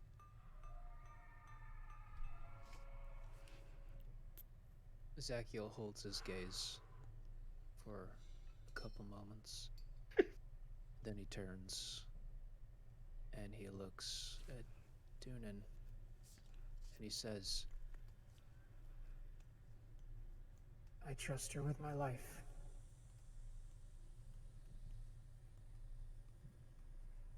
Pretty fucking satisfied? tall order, Vistana girl. No. Finn's gonna What's Finn gonna do? Finn's just gonna whisper to Varen, "Women, huh?" Yeah, I think I might want to move a little bit further away from this wagon. Just gonna slowly start to inch away. Hey. You over there. No, I gotta go practice. I gotta practice the sword. No, you see the sun? no. It's in the perfect position for practice. As there, it's just darkness and rain is just What else do I say to you guys? Nighttime, man. It's like 11 o'clock at night. He's like, the sun's in a perfect position. I gotta go this way. The worst part is I'm over here trying to be like the blind support, like, yeah, the sun. The sun, we gotta move. We're looking for shade. everywhere. Okay, we're gonna go over to this other side of the tree. I don't mean to interject in conversation here. I'm just listening. Do you happen to have a glass? I'm tired of dipping my head up under this and pulling the spigot into my mouth. And he kind of just waves his hand as you hear something clinking inside of the cart and then floats out of that little window as you see a little bit of a beaker, no, not a beaker, but like a spherical or like a cylindrical, just like a copper mug floats over to you and lands in your hand. Better. Incredible. Yes, get yourself one. You're the one that requested it. You're pacing around making me nervous. Just grab you one too. You're not the one surrounded by 6 people that have their hands on their fucking triggers. But here's what I want. I want to know no triggers, by the way. who the fuck I'm working with and who the fuck I'd be giving this to. Are we in agreement Not then? fool enough to think that this is not what Strahd wants. He wants you guys to have this. This Madame Ava that you met. I'm not unconvinced that she isn't in cahoots with him. See, I'm searching for something else. A tome that I've heard mentioned before. The Tome of Strahd, it's called. I want to read it so I can analyze him, so I can see where his weak points are. If we can find those, we might actually be able to work together. And hear me out, it sounds just as batshit crazy to me as it is to you. Put that fucker out of his misery. Get the fuck on with our lives. If we're still alive. As he finishes that thought, Zachiel is kind of like, his gaze is cast aside, and he's kind of recalling the words of Madame Eva, and he begins reciting one of the premonitions that he had as it comes to him, and he says, A woman hangs above a roaring fire. Find her, and you will find the treasure. Rudolph, does that sound familiar? Can't say it does. I've been many places all around this fucking land. Krezk is... it's a special place. Be careful stepping around there. This place is the most well defended, but its mayor is a little... Barovia is just fucking sad. But nowhere did I hear anything about a woman burning over a fire. Sorry. Well, when Madame Eva gave us that prophecy, I guess, it was in response to a Tarot card that she pulled, which depicted, I'm not really sure, something to do with ancient knowledge, secrets that would help us understand our enemy. I don't know, it sounds kind of like what you're talking about. It does. Oh, you know Tarot cards. Yeah. Can we just list them all off to him? Necromancer, and give him kind of a description just to see. For the stream's benefit, that would actually be fun if one of you guys wanted to do that. Mike, looks like you already have them already, right? Yeah, Yeah. I guarantee you. Mike's just like, I heard you reading. I was like, he just okay, pulls yeah, the Always just Sunny in read it. Philadelphia like board You where all of watched these his, you connections watched are his everywhere. eye. Yeah. Science is a liar sometimes. do you want me to do this in character? Yeah, that'd be great. All right, so Zachiel says, You know what, just for the sake of being thorough, let me just run through this real quick. So the first card was... That laugh with the voiceover is fantastic. It's like all Oh, really? airy. I'll try not to laugh. The first card, as I mentioned, it was a card that told us of history, knowledge of the ancient that will apparently help us better understand our enemy. When she pulled that card, when Madame Eva pulled that card, she became overshadowed by some, I don't know, spirit maybe, and she had a premonition where she said, as I told you, she saw a woman hanging above a roaring fire. She commissioned us to find her, and if we did, we would find this treasure of knowledge. The second card that Madame Eva pulled was a card that told of a powerful force for good, a holy symbol, and of course this is what eventually led us to you. When she pulled that card, she again had another premonition, and she told us that a man is not what he seems. So, I'm sorry, Rudolph, that I came at you so hard. That's why I was told not to trust. But I guess I can't trust anything in this place, as I'm You figuring can't. out slowly. I recommend that attitude for you, son. Anyway, she pulled a third card. It was a card that depicted power and strength.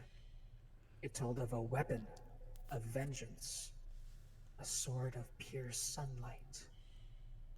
And when she pulled that card, she again had a vision. And she told us that she saw a fallen house guarded by a great stone dragon. She told us to find it, we must look to the highest peak. Me, personally, I don't really know the peaks in Barovia, but when we walked past Mount Gacchus, I thought maybe that could be it, although I could be wrong. No, Gacchus is right. That is the largest one. Now, what they're talking about there sounds actually much more like, what's that place called? Argenvostold. Of course, I'm going to put that in chat for you guys. What is that? It's a place that my associate said she was going to travel to. Latest mentee. Something that I was going to ask you if you'd be willing to do for me, but that said, there once was an ancient order of paladins here. You see, this entire area once existed in Faerun. Any of you from there? Indeed. I think we all are. Area is nowadays called the Misty Forest. You can probably fucking tell why. But back in the day, this entire valley, all of Barovia, was part of the prime material. It was a time when there was a conqueror that swept through the lands, threatening to take over everything in his path. This conqueror, also known as Strahd von Zarovich.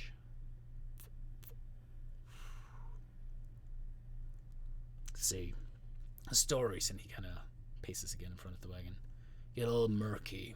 Exactly what happened here.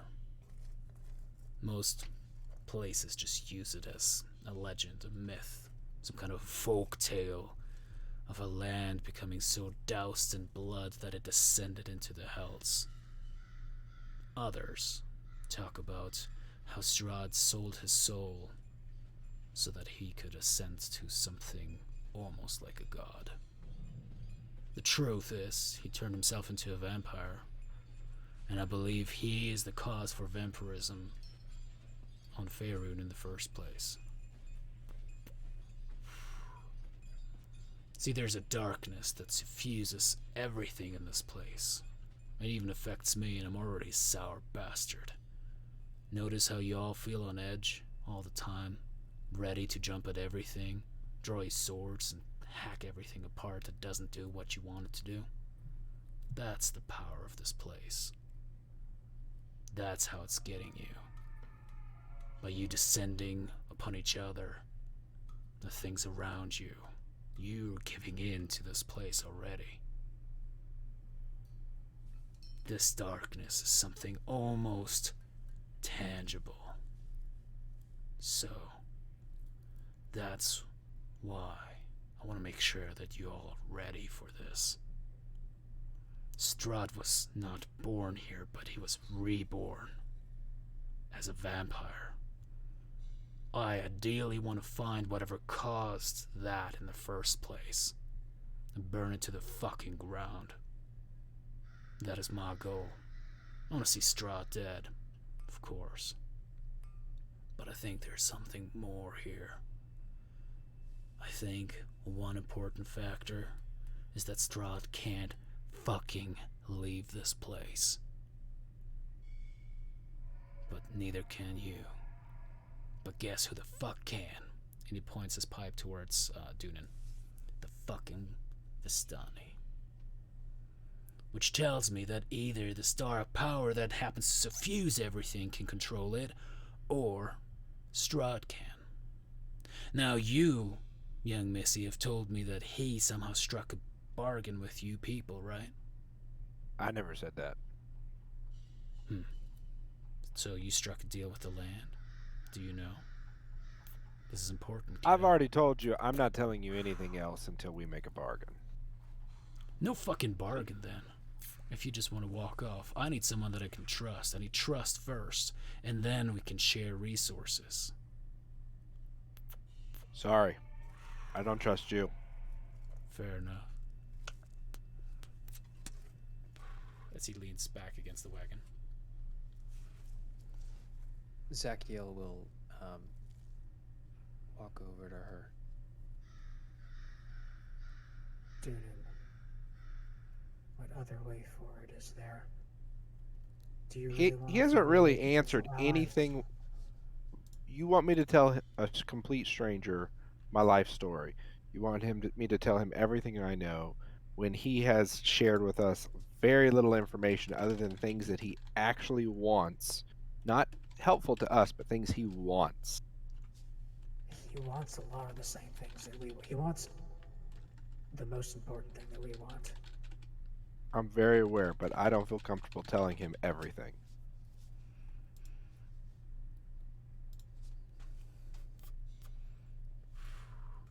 Gave us a direction. So, I mean, if not anything, we do kind of have a path. We can find Arena and just leave. If Doonan doesn't want to talk with him, and I don't blame her. He really has been kind of just dancing around. What questions have I not answered? You, Vistani, ask me whatever you want. What is your actual plan? You say you want to get this tomb so that you can do a, no offense, you look about as nimble as this dead grass here. So you don't look like you could literally kill someone that's sleeping, let alone the creature that runs this place. So I'm going to assume that, and you have a tiger for protection, which means you need protection. So I'm assuming that you're trying to find this so that you can find a way to kill him, but you're not planning on dealing the death blow. Is that accurate? That is a lot of statements you just made. I don't think there was any question to that. Are you planning, do you believe that you can kill Strahd by yourself? With enough preparation, I have a shot. With you lot, currently, it's looking a little bit more dire. With enough training and preparation, I think it would be more likely to do it together.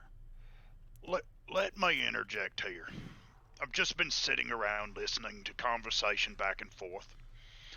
Doonan here doesn't believe that you've shared information as well as the rest of the lot because look at their faces. On the other hand, with my training, I sit back and I read people. I believe there's a standoff here. I believe that there's information that both sides could share that would be beneficial. I believe you're stronger than you appear. You levitated a cup out of your cart. For what you may look at as a frail man, apparently you dabble in the arcane. Because who else would be able to just disguise himself on a whim? Also, who would be able to levitate a fucking cup out of a cart? You're not a paladin or a cleric, as you have once said. You might be more of a wizard, or more of a sorcerer. You claim to be a hunter. I believe that as well. I don't think we should waste any more time around here. Doonan, I believe he's been somewhat forthright. He did drop his guys when we got here.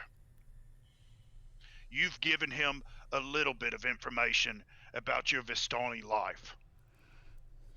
We are at a crossroads. He's not going to budge. You're not going to budge. He says we can't trust anything in this land, but yet he's been forthright enough with us to drop his disguise and show us the man who he really is. The least we could do is humor from both sides. Rudolph, I think you could give a little bit, and I believe that you would. And Doonan, I believe you could give a little bit. That's just from someone that has known each of you for about the same amount of time. I'm going to go back to my mead. Zachiel takes a moment. He looks at Doonan. Maybe her arms are crossed. She's not budging. Looks at Rudolph. He's got the same, stone face that he's always had. He'll say,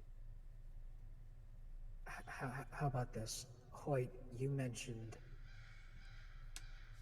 wizardry. Rudolph, yes. There was another card.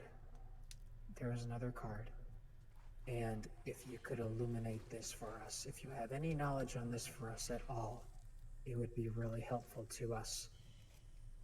And Doonan, if he can, show us this good faith, then maybe we can be friendly. He's not going to wait for her to respond. He's just going to keep going with what he was saying. He turns back to Rudolph and he says, the fourth card that Madame Eva pulled was a card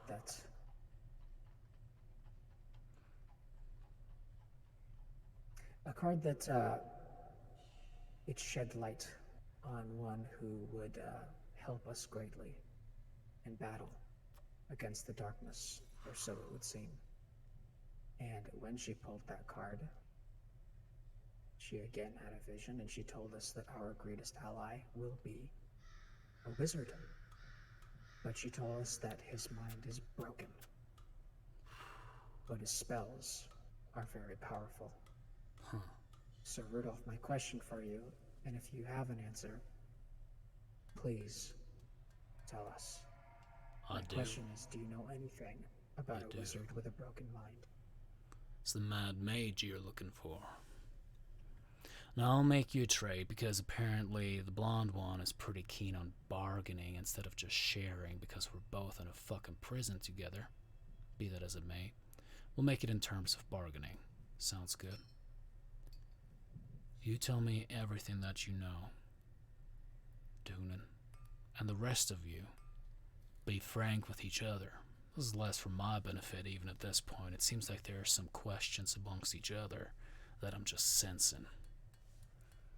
And I want to make sure that you guys all know who you're traveling with. I want to know where you're from. I want to know what brought you here. And I want to know what you intend to do to get what you want. From you, Doonan, I need to know everything that you know about the Vistani. You seem to carry a little bit of spite when you speak about them. So I'm gonna guess here, just a wild one, that you don't like them. Maybe not as a whole, but part of them, part of their existence irks you as much as it irks me. What they're doing here ain't right, and I think you know that. So, I shall give you a direction to travel to find this Mad Mage. But first, do this for me, for each other. Bargain.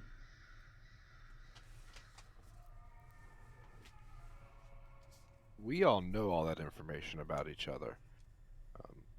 If you're asking us to share it with you... Very well. Do it just for me then, smart mouth. Zachiel gives her a look that says, please. Come on. I've told you what I know about the Vistani. I was born into this life. I tried to leave. I left. I tried to start another life. That life was against the rules. And I lost everything because of that. And I'm here to get it back or burn this place to the ground. You're going to have to be happy with that, because that's all you're getting. I don't know you well enough to tell you anything else, and if you don't like that, I really don't give a shit. Here, here. Most all of us were cursed, or you're born into the curse. What are you willing to do to burn this place down? Kill every living thing in here, including Strahd. He ain't living. Well, every living or unliving thing in this place, if that's what it takes to end it, so be it. All the women and children in this town? If they can't escape, and he's already crossed the line that I'm praying he hasn't, nothing. There are no lines I will not cross to end this.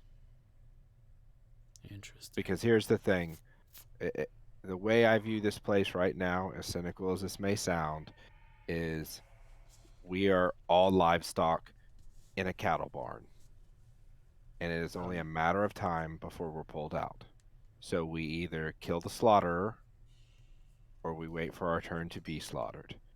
And if at the end of the day he has slaughtered the wrong calf, then so help me God, I will literally light the world on fire if that's what it takes.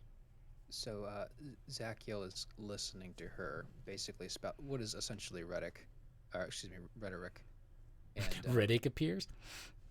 no, um, and he seems kind of like taken aback by it, and then he kind of leans forward and says, Don't forget about Leroy Doonan. And now I'm gonna leave. I'm gonna follow. I'm right behind Duna. Looking at the ones that are still there. Zachiel turns back to Rudolph. She.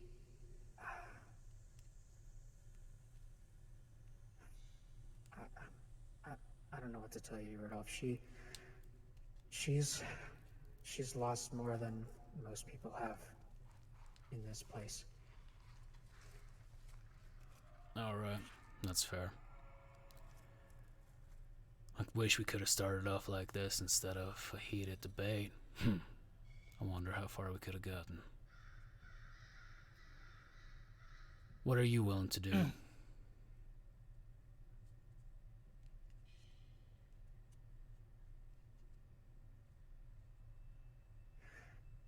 I have to tell you, Rudolph, I don't think I am a prisoner in this place. I think my entire life was leading me to this point. I don't see any of us as prisoners, Rudolph. I see us as vindicators. I see us as avengers. We are rescuers. We will defeat Strahd. That's it. Said like a true paladin. You sure you don't want to plead with your god to lend your arm a little bit of strength? I was raised in a city famous for its paladin army. Which one is that? El Terrell. Oh shit. The one with the companion? The very one. Been through there.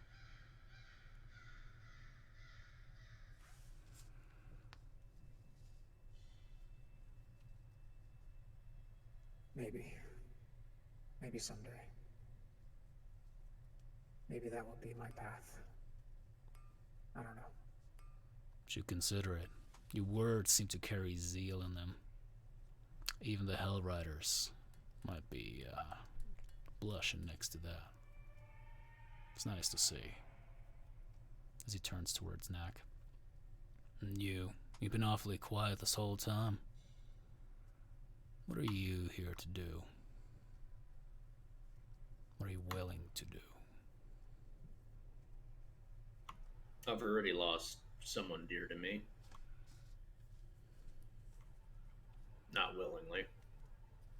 What I'm willing to do has yet to present itself, but nothing can be gained without losing something else. There's a cause and effect, a balance that must be reached. If we are going to upend the balance that exists in this place,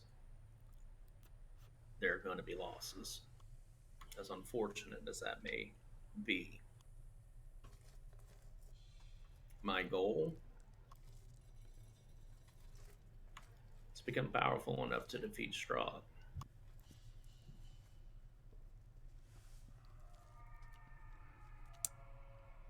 Very well. Master Dwarf, what about you? Well, I don't know much of this land. I just literally got here. When I stumbled into the Blue Water Inn, you're the one that saw me. So you know how long I've been here, so it's not long. I saw the culling. You saw me look out the window at it. Decided I would storm out towards this Castle Raven loft to go after Strahd myself. Then I came along this bunch of merry lot, as they had just lost one of their companions, and with my background as a soldier from under home, helping out the miners and such, figured I would come here and gain fortune for my crew as a last a last favor for the expedition. But again, I'm here. I don't know much. I'm learning. That's why I've kind of sat here quietly, just taking it all in to see what I've gotten myself into now. Uh, Went with this merry lot. We killed one of the guards. The others ran. We freed the people. We fought some hags, destroyed some hags, and come back here and met you. Do I like what's going on here? No. Would I like to see an end of it and lift the darkness that forever seems to surround this place? Absolutely. How it happens, I don't know. I just hope one of these gauntlets crushes that fucker's face when we do. And this is the first time that Rudolph actually is like giving you a full smile as you say that. And what about you, little one? What are you willing to do? I hadn't really thought about it. Truth be told, it wasn't like I didn't choose to come here. I mean, old D over there said something about a bat. I said, "Oh, I know something about a bat," and then, we're here getting chased by wolves and shit. And Who's this D? Just kidding. oh, fair. My bad. I was about to say you're proud of this. My bad. And I don't know. I'm kind of a fly by the seat of my pants, if you will, and truthfully, this place sucks. And that it does. I don't know about you, but typically when I'm somewhere I don't want to be, I usually do what I have to do to get out of there. But if you're asking what I'm physically capable of, what I'd be physically willing to do, and then my little devil may care, happy-go-lucky face kind of goes to an end, and I go, well, just about anything.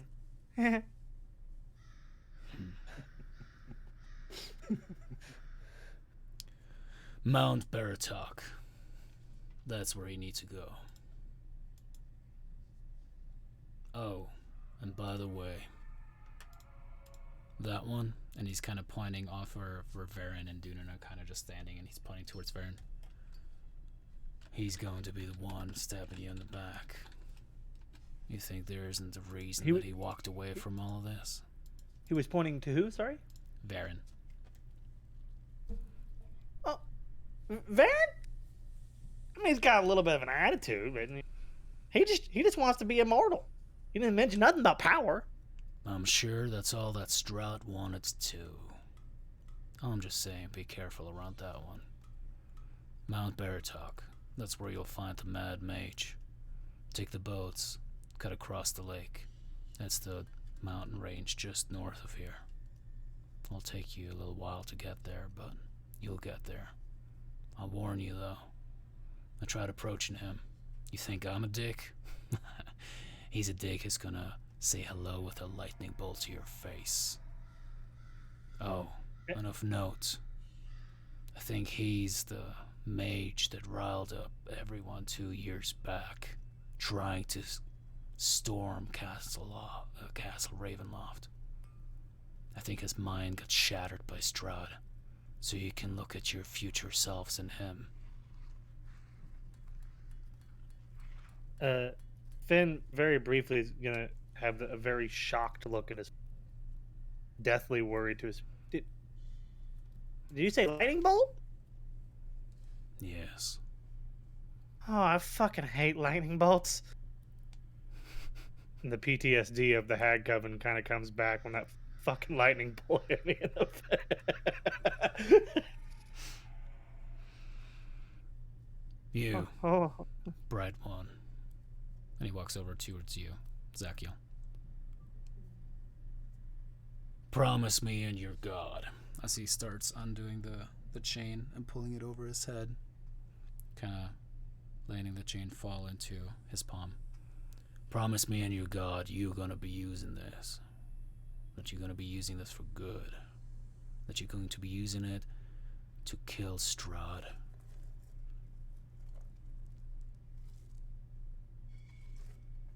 And that you keep an eye on that one over there. I don't trust him.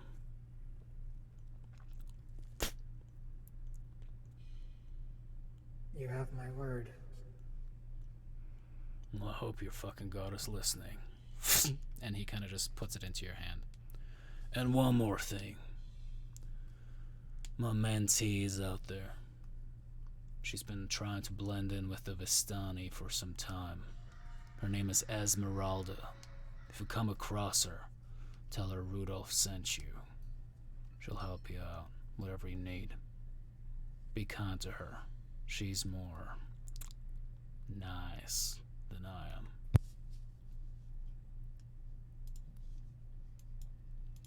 Okay. Thank you. Will do.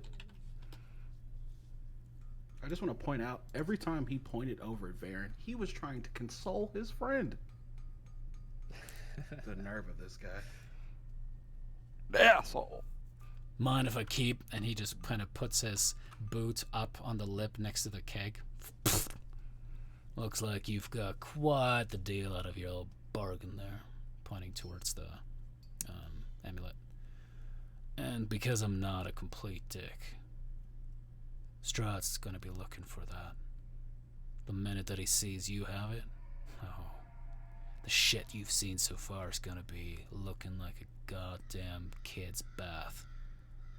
He'll be pouring his monsters on you. He hates that thing. Understood. There's a reason why I tried to stay hidden. There's a reason why I'm gonna have to move on now.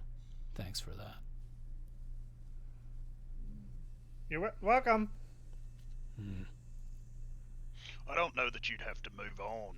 This town seems well guarded. Did you see those two fuckers in that tavern? Them's the Wachter boys. Their mom fucking sucks Strahd's dick if she could. Meanwhile, the fucking Burgermeister here pretends that if everybody's just happy enough, they're gonna be able to defeat a fucking vampire.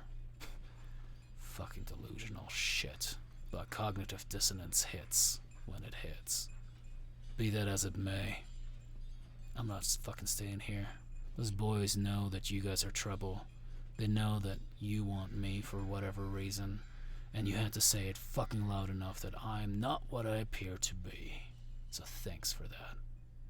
But bygones and all that shit. From here on out, take care of yourselves. If I'm gonna have to get that fucking amulet back from whatever crypt he's gonna throw your specters into, I guess I'll do that. As he pours himself a drink for the first time. What you've done is immeasurably helpful. I know that it cost you. I just want to let you know that, well, thank you. Sure thing. I'll try to send word through Irvin or one of his agents. See what I can come up with. I still have my eye on the fucking Vistani. I don't trust them. I don't think they're just doing it because they have to. That defense is too easy. Because I was ordered to do it. Fuck that. I think that they're bringing people here on purpose. They're doing it for Strahd because they enjoy it. They could run away, but they don't. At a certain point, it's a choice. And at a certain point, there has to be justice for the choices we make. There are some who choose to break away. And he glances over at Tunin. Yeah, she's made my decision a little bit fucking harder to wipe them out.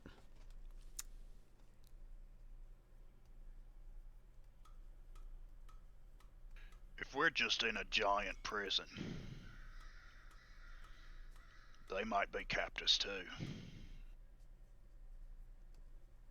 Just because they leave does not mean they're not prisoners as well. Don't hit me with your moral relativism right now, Mr. Dwarf. Too tired of all this talking. Why don't you fine gentlemen fuck right off to the Blue Inn, and I'll probably be moving back to village of Barovia for a while. Find me there if you have more information or need more from me. And don't mind me asking, but what did the 5th card say? You never mentioned. The 5th card was one that depicted a creature of darkness whose powers are beyond mortality. And when Madame Eva pulled the card, she told us that he, presumably Strahd himself, lurks in a hall of bones in the dark pits of his castle.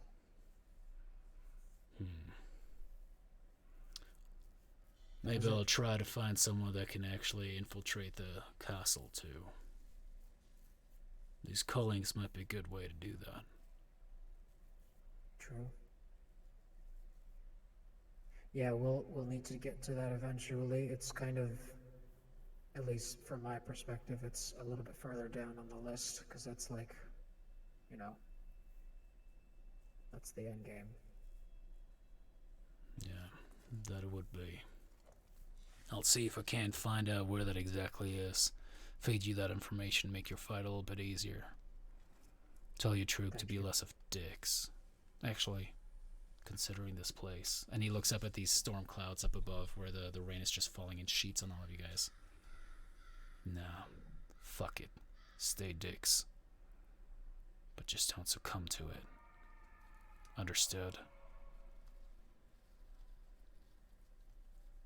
Alright. You got it. I've got Just out of preparing to curiosity. do. Yeah. Just had one little quick question.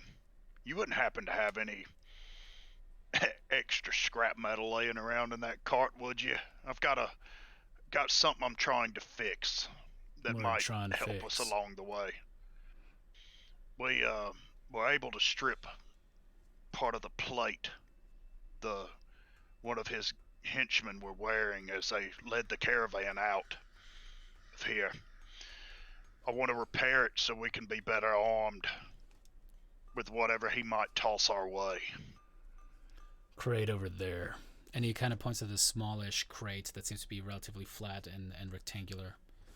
It's only got 3 bars left in it, but the ingots should help you out.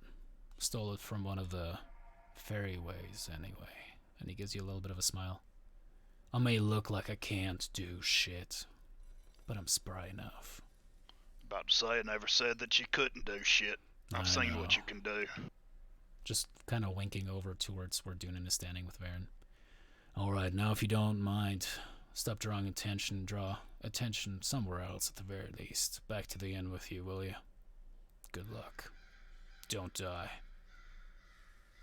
I kill off my meat and set the cup kind of on his cart. Know what? Keep the cup. Call it a keepsake, memento. Good luck, charm. Very well. I fill it up a little bit more. He just kind of rolls his eyes and grumbles. As you guys walk out of this little stockyard and towards where Varen and Dunan have been standing. Actually, I want to walk over and get those ingots out of the box real quick. Noted, yeah. And you, as you goes there again, even the ingots themselves, pressed upon them on the, like as a relief, a profile of Strahd, marking them as his. Okay. Do you want me to add those to my inventory, or? Yeah, I got you. Okay.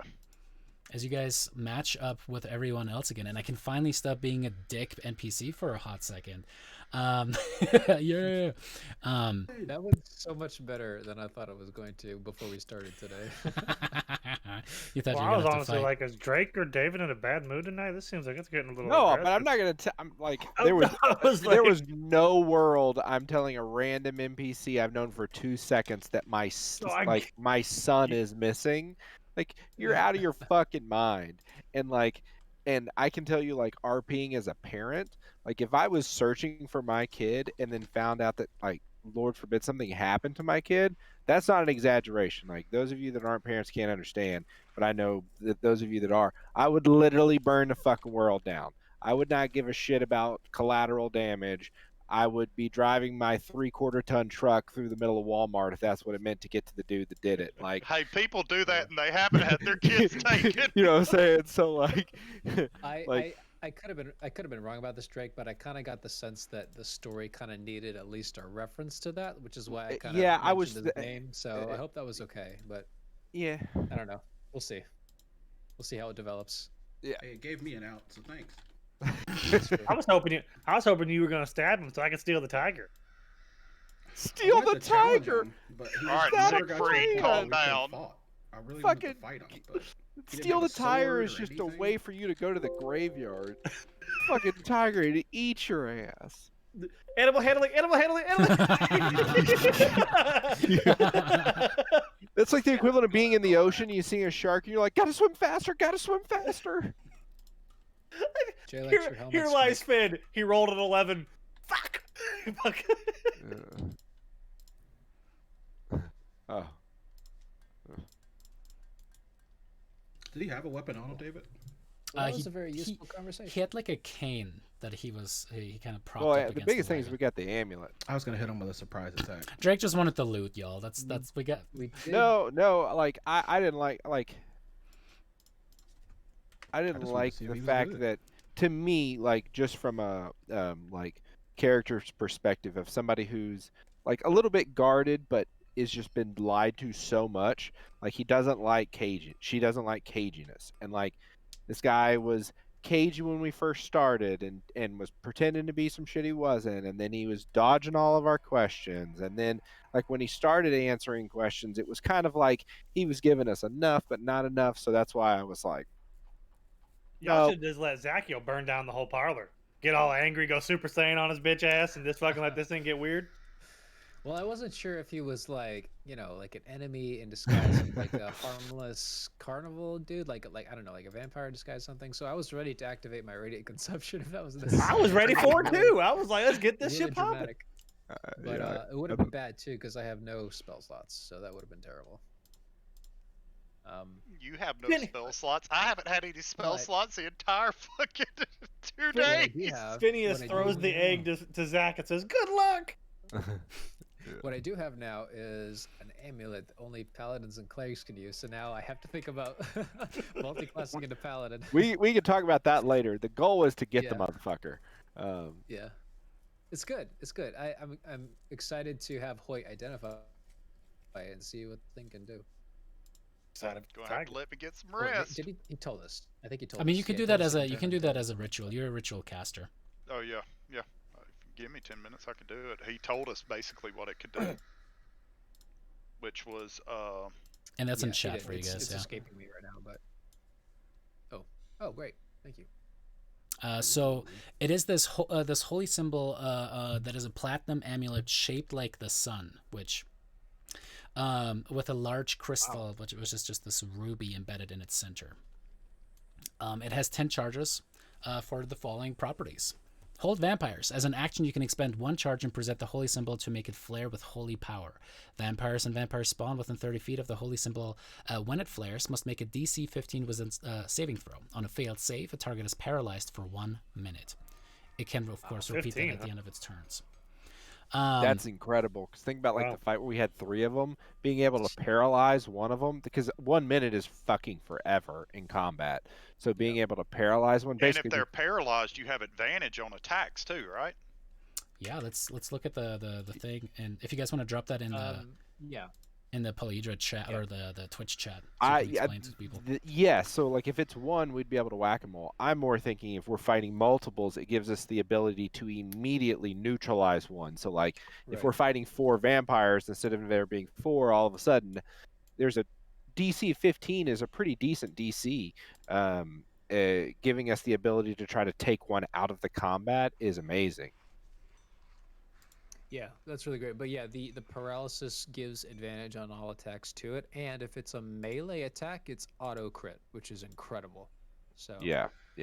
really, really Um, good ability. on Turn Undead, just a question, because I know this was something I was looking at, and you had talked about briefly about Yeah, some and of them having like resistances to it. to finish the description there, and then we'll tail off with that one on the second one. So there are three things. The second one it can do, if you have the Turn Undead or Turn the Holy feature, you can expend 3 charges as you present your Holy symbol while using that feature. When you do so, Undead have disadvantage on their saving throws against that effect. Finally, Sunlight. As an action, you can expend 5 charges, so half, while presenting the holy symbol to make it shed bright light in a 30-foot radius and dim light for another 30 feet. That light is considered sunlight and lasts for 10 minutes. Wow, that's huge. Yeah, that's when called. you went- Oh shit, we're about to die. Put the sunlight on us so they can't get to us for a few seconds. now, I mean, if- beyond the fact that this is mechanically really badass, the flavor Oh, for yeah. Zachiel is perfect. well, It's really, really perfect. Take a Refresh my 1-point dip memory. into cleric. refresh my memory, David. We Mhm. had that brief daylight sunlight discussion, and in regards to stopping healing properties, did we settle So on that in somewhere? fifth edition, in general, daylight is not the same as sunlight, which is fascinating. Right. I had to look that up too. So having something like a drift globe produces daylight, but it's not actually sunlight.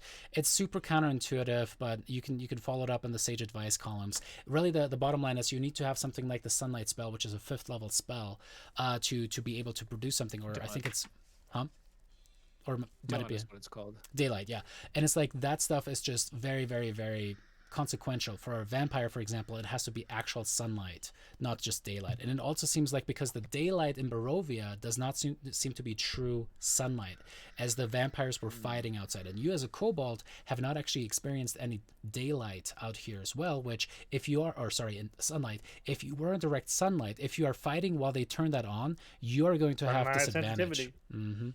Mm-hmm. That's true. So you're gonna want to be as far away from that as Zachiel, get possible. the fuck away from me. You and your Dawn bullshit.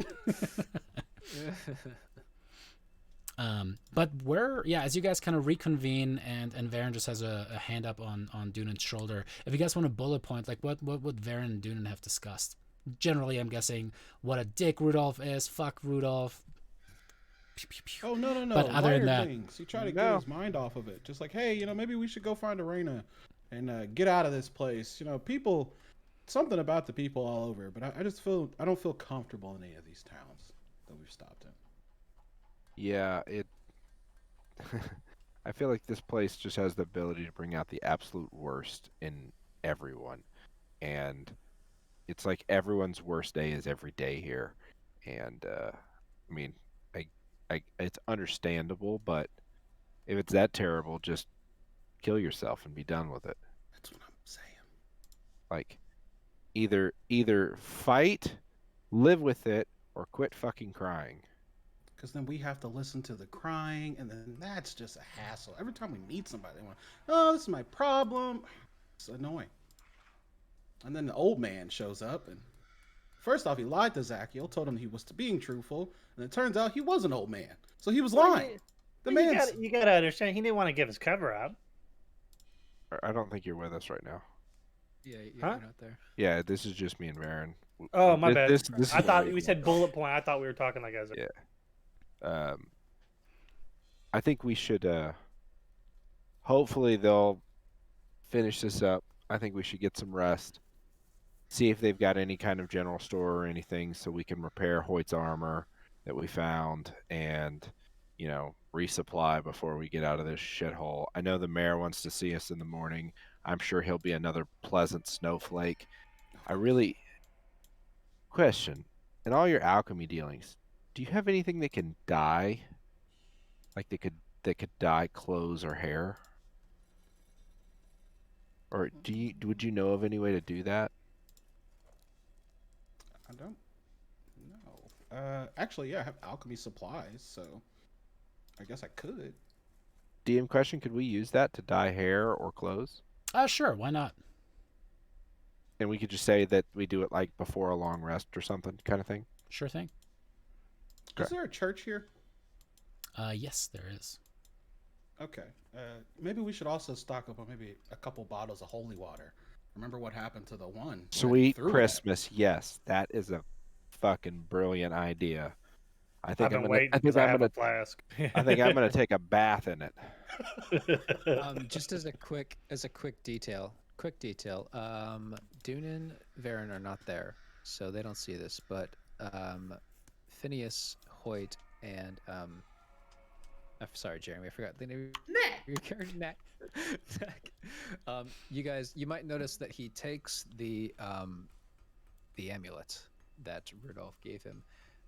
He kind of adjusts his the thing that he's wearing. He puts around his neck, and you might notice that he's actually wearing two. He's wearing another amulet, which looks like a sunburst pendant. It looks very kind of like charred. Just a minor detail, but that's what you see. That's it. And All right. that's the point as you kind of walk over and all six of you are together again. Yeah, as you guys kind of convene, and I'm guessing you guys are starting to walk back towards the Blue Inn, yeah? Yeah, I think as we're walking back, just what me and Varen kind of quickly chatted about, like, we'll just tell them, like, all right, in the morning, I think we should stop by the church, find the general store, and then I know we were supposed to go talk to this mayor. We'll see what the hell he wants. What do we need at the general store? Well, I know we need some stuff to repair your armor. Well, I was actually able to get Rudolph to give me 3 ingots. Now we just need a smithy. Yeah. No, we don't need a smithy. Knack said that he was capable of doing it magically. Well, I could assist him. Don't need the assistance. Thanks, though. Just outside of that, David did say that it would take a long time. It would take a while for you to do. Yeah. But with my help, that it would be. That is going to be downtime activities, and I'll use some iteration of the Xanathars. If you guys look under your journal tabs, you'll see there's variant and optional roles for downtime stuff. So essentially, it's going to be probably like a crafting an item, but like at a much reduced rate.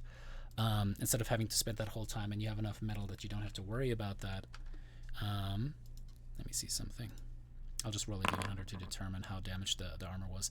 The armor was pretty damaged, so you'll probably need at least like half the normal work time to build the plates together. Let me double check. Side note, while we're all sitting here, I was looking at the stream and I was like, why is my mic not lighting up?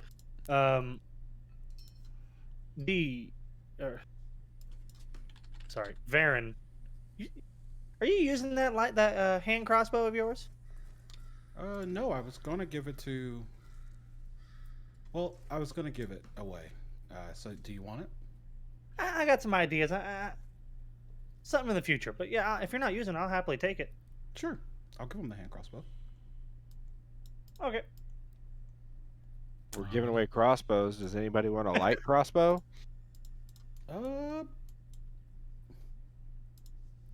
Light crossbow. Is that a simple weapon?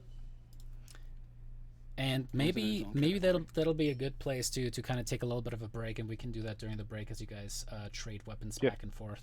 But what's the next place that you guys would want to go? Hang around the thing. We'll say it'll take about whatever. I think go to bed so that we can get the exhaustion and spell slots and everything back, because everything's closed. I'm assuming, right? Everything's closed, right? It's late. Yeah. It's pretty late. Yeah. And before you guys get there too, so as you guys kind of like walk back into the place, Irvin just kind of looks at you, goes, "Did you fight him?" And the two hunters are now removed from that, and it's just you guys walking in. Did we find or fight? No. Fight. I didn't hear what he said. Fight. Did you fight the old man? No, we didn't fight him. We had a pleasant conversation.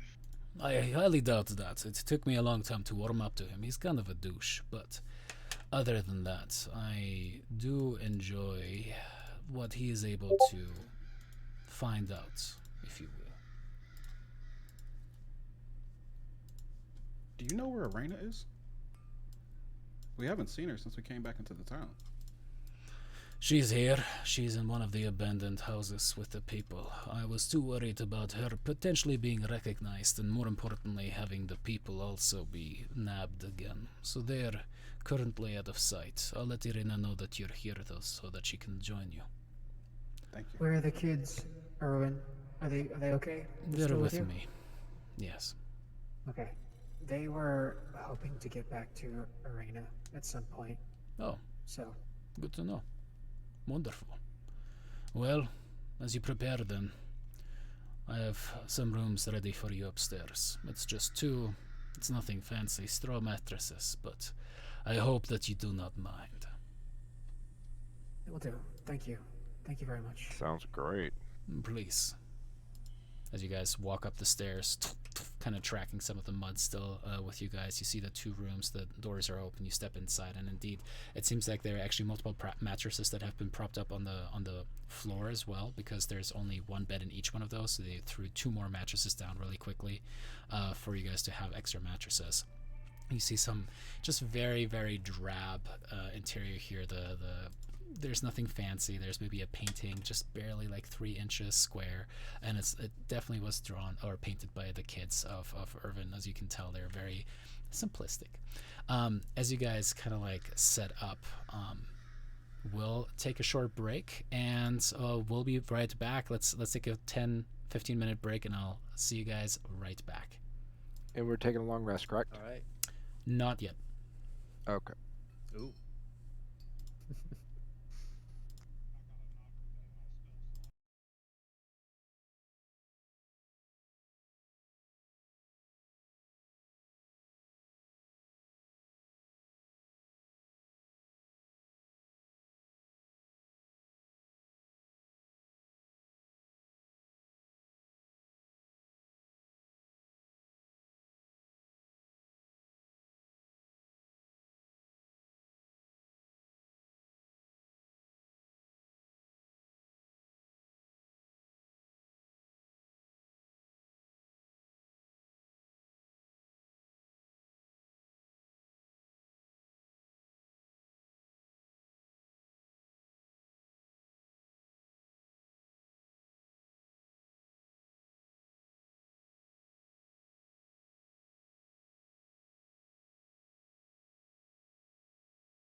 3, 2, 1. Alrighty, diving back in. 3, 2, 1. Alrighty, diving back in. Let's get this, guys. Let's do it, boys. We got this. Let's Let's kill handle everyone in this town. We got this. Yes. Oh, that escalated. That escalated real quick. Save the holy water. We All the need women that. I was just gonna and say, let's children. handle this mayor business, but okay. Yeah, I was like, can we just finally go to bed? All right, so you come up with some tincture, something that is definitely going to diet as you describe the color that you would like to have. What do you describe, Duden? Well, so are we all sleeping in the same room? Or you said there was two You have rooms, two right? rooms, yeah. Correct. Okay, so I'll bunk with Phineas and Varen because I'm assuming the two of them bunk together. Let me tell you about my best friend. As we kind of bunk together, I'm gonna kind of sit down with Varen and kind of mess around with his alchemy kit because, and as I'm just telling him, I'm just gonna kind of go, I think I need to cover up my blonde hair because I do not want to be easily recognized, because everywhere we go, if people immediately recognize me as a Vistani or that I was a Vistani, they're either going to hate me or they're going to love me or they're going to have some assumption before they even know me, and it could cause us more trouble than it is worth. So instead of me just trying to keep my hood on the entire time, let's just dye my hair some color. I don't even care what color it is. And since none of us have any idea what we're doing, we'll just kind of like chickadee boom boom and make a little I'm concoction. proficient with the alchemist kit. Okay. I know what I'm doing. And we'll end up just dyeing my hair like almost like a white color. Farron cuts himself again and makes it red and just mixes it in there. And then... with just the It's goal a of part like of the blood right, okay? as we're making the color, all I'm doing is just trying to be as completely different as any of the like the hair color of any of the Vistani or anything like that. So you're going from blonde to platinum blonde. I got it. Wait, yeah. What color was the hag's hair? It's like as you The head hag. she What was her hair color? it was gray. It was gray, like dark gray to light gray. I want his hair to be that color. So you're gonna turn right to right red. into the radar. Just go polar opposite. You'll be fine. It's all right. I already joked with Drake. Yeah, you're gonna get your Target debit card and sent in the mail with that as well. That's the trend if you haven't seen that with like suburban white women, just like the nice little. Oh yeah, I think blonde. my wife's blonde. And I think she's dyed her hair platinum blonde like 30 times over the last 12 years. Dang, that's a lot to dye. Yeah. But yeah. Oh, you have no idea. As you guys sit there and Varanus is kind of combing through the hair and like slowly trying to apply it, like putting wooden boards in between, like little charcuterie boards just like in between, trying to like not have the dye touch everything, get it nice and even. Oh no, we're not doing it that nice. This is literally like I'm dexterous. on, I got like this. shampoo. Then make me a dexterity check with disadvantage, Varen, if you will. If you guys are With not disadvantage? if you guys are not doing this carefully. I got this. This is. We're gonna stain everything in this fucking room. We're gonna stain it. Wow. Come on, I With got this. disadvantage, he rolled a This is what I do. 23 for everyone on chat. He's man. got this. He's Yo, got this. disadvantage. That is First barbershop, okay? beautiful. This will be it. Fucking Right Farron, This is the meant to be. hairstylist. And you see, actually, there's like a suddenly he just gets like some airspray out and just kind of like, but like the equivalent is he's like doing it and very quickly he's doing it and you're like, just do it. And he's like, no. This has to be perfect. This motherfucker is so hot. As you just do it and you kind of hold like this little like shiny piece of the breastplate, actually, like the indented breastplate, and kind of like hold it up as you're looking at yourself. You're like, well, shit, I look like a hag. Thank you. You're welcome. They'll never be looking for a hag. Yeah, I'm sure that's how that'll work. Alrighty. Anything else that you guys want to accomplish that evening? I wanted to spend an hour before I went to bed, just kind of by myself, easing my mind and getting one of the candelabras, one of the silver candelabras, and filing some silver dust. All right, sounds good. Anything else that you guys want to do before bed? I will get to work on mending that armor. I should probably give him the armor then, huh? The armor is too damaged for it to just be used with mending. Like essentially, there are chunks missing out of it. It's kind of like over indented and stuff like that. Mending is like a good way to literally mend something, like a quick bloop. Oh, you got stabbed through that cotton field or something like that. There's just like a little bit of a like where it got pushed apart. You can certainly use mending to kind of put that back. Yeah, it's going to have to be a combination of your work and Hoyt's work to kind of put that all together. And it's just going to be a longer process where you can start mending certain parts that are just kind of like bent out of shape or something like that. It's going to be Hoyt actually using some of his smithing skills to try to fix that up. But no skills or no rolls required for that one. It's just going to take time. And a smithy ideally. But if you guys want to rinky dink it, we can certainly try some stuff with that too. Alrighty. Can I do a thing? can't edit any of the loot, so since he was filing down, I was going to try to edit it, and I can't. The loot sheet, you mean? Oh, right click on it. Oh yeah. It's new. Right click. Okay, there we go. Thank you. Can I do a thing? Sure. A quick thing? Sorry. No, you're not allowed, Zachiel. You already got the cool loot. Get out of here. I'm just kidding. Zachiel, he's doing his nightly routine. I think he probably just finished praying, let's say, and he his eyes kind of like wander over towards the newcomer to the party, Hoyt, and he says, Hey, Hoyt. Yeah. As I'm filing. You, can you let me know if you have any of those dreams again? Like the one that you mentioned from before? Hopefully I don't, but I probably will. I'll let you know. Why do you think you will? When you've seen the things I've seen, things don't go away. I don't know. Anyway, the reason that I bring it up is because I have been having dreams like that my whole life. And there's something to these dreams, I find. I think they're meant to tell us something. So, I don't know, I don't know anything about your dreams, but if you have another one, let me know. I'd like to hear about it. Will do.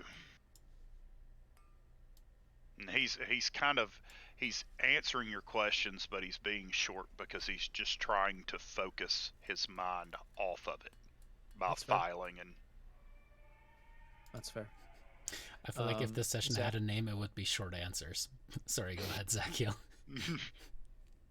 That's basically it. Zachiel will just finish by, he's going to go back into prayer and just ask that Hoyt have a peaceful rest.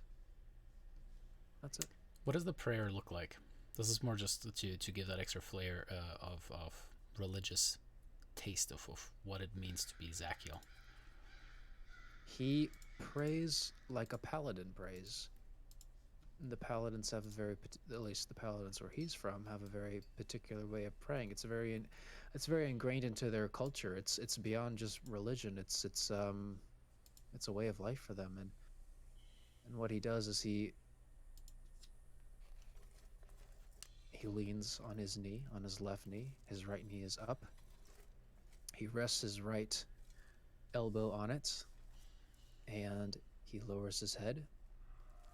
His other hand is on his chest. His eyes are closed, and he prays.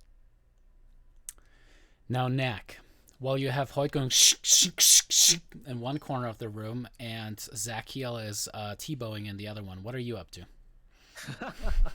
Yeah, I guess it is kind of T-bowing. I definitely have like two finger bones, and I'm trying to get them to just do this. Just have it just like out on, like, I don't know if there's a table in the room, or if not, I'm just sitting in my lap, I just have them sitting next to each other, and I'm trying my best just to get them just to move. And as you kind of like channel from the weave, trying to like, and you have like your spell book on the side as you keep trying to experiment and then scratch things out. You're like, damn it. And then you kind of do, and you essentially get like these little movements. It's almost like a kid playing with magnets for the first time, as like the opposite ends are kind of pushing each other away. And you have that kind of like on the table there. So you motherfuckers didn't want to come to the interesting group. They're playing makeover in the other room. They're having fun. You hear a little bit of Madonna. It's a fucking slumber party over there. I say share, maybe. Hey, it's nice, like a mani pedi, maybe. Like you bring your file over. But yeah, as you guys all ultimately find your way towards your respective beds, laying down for a nice rest, your thoughts racing with events. Everyone gets a long rest, except for Doonan. Oh.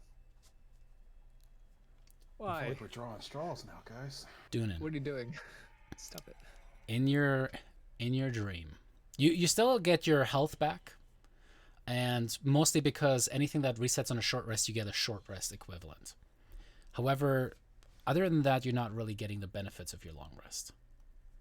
As you lay there and toss and turn with your newly dyed hair kind of smearing platinum blonde alchemical formula all over this poorly made bed for you, in your dream,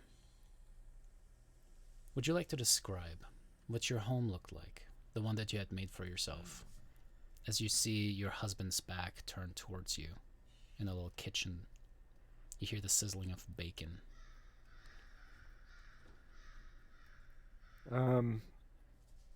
It's kind of a small, quaint home, nestled kind of like on the outskirts of a small town. The home is made of a mix of stone and wood, with lots of kind of knickknacks hanging on the wall. It's got kind of a stereotypical big central pot that you kind of cook that kind of doubles as like a heat source for the room and like a cooking medium, with like a long like farm style table. Um, the room that it's got the walls are colored, from a child just using them as their kind of palette to color and paint on. It's pretty well kept, pretty well cleaned. It's kind of a more natural house in just a sense of just having like herbs and plants, because you can tell it's a family that likes to cook, um, that that doesn't just eat, you know, one simple thing. They like to try to throw multiple things in to make it taste as good as they can, with what they have at their disposal. It's a modest house, but it's still a warm. It feels warm and it feels loved and lived in. In the bedroom, it's a two-story bedroom in a sense where they've kind of, it was mainly a bedroom, and then clearly after they had a child they made like almost like a bunk bed, if you will, that goes on top where the child sleeps above, uh, in kind of a giant just central area. As your husband turns towards you, what does he look like? As he has this big smile on his face, true love shining in his eyes on you. That's a great question. Probably about 6'2", about 210 pounds. Dark hair, would you say? Maybe like a nice black beard, but very short, shorn hair. Yeah. Typically keeps his hair pretty short. Stubble on the face.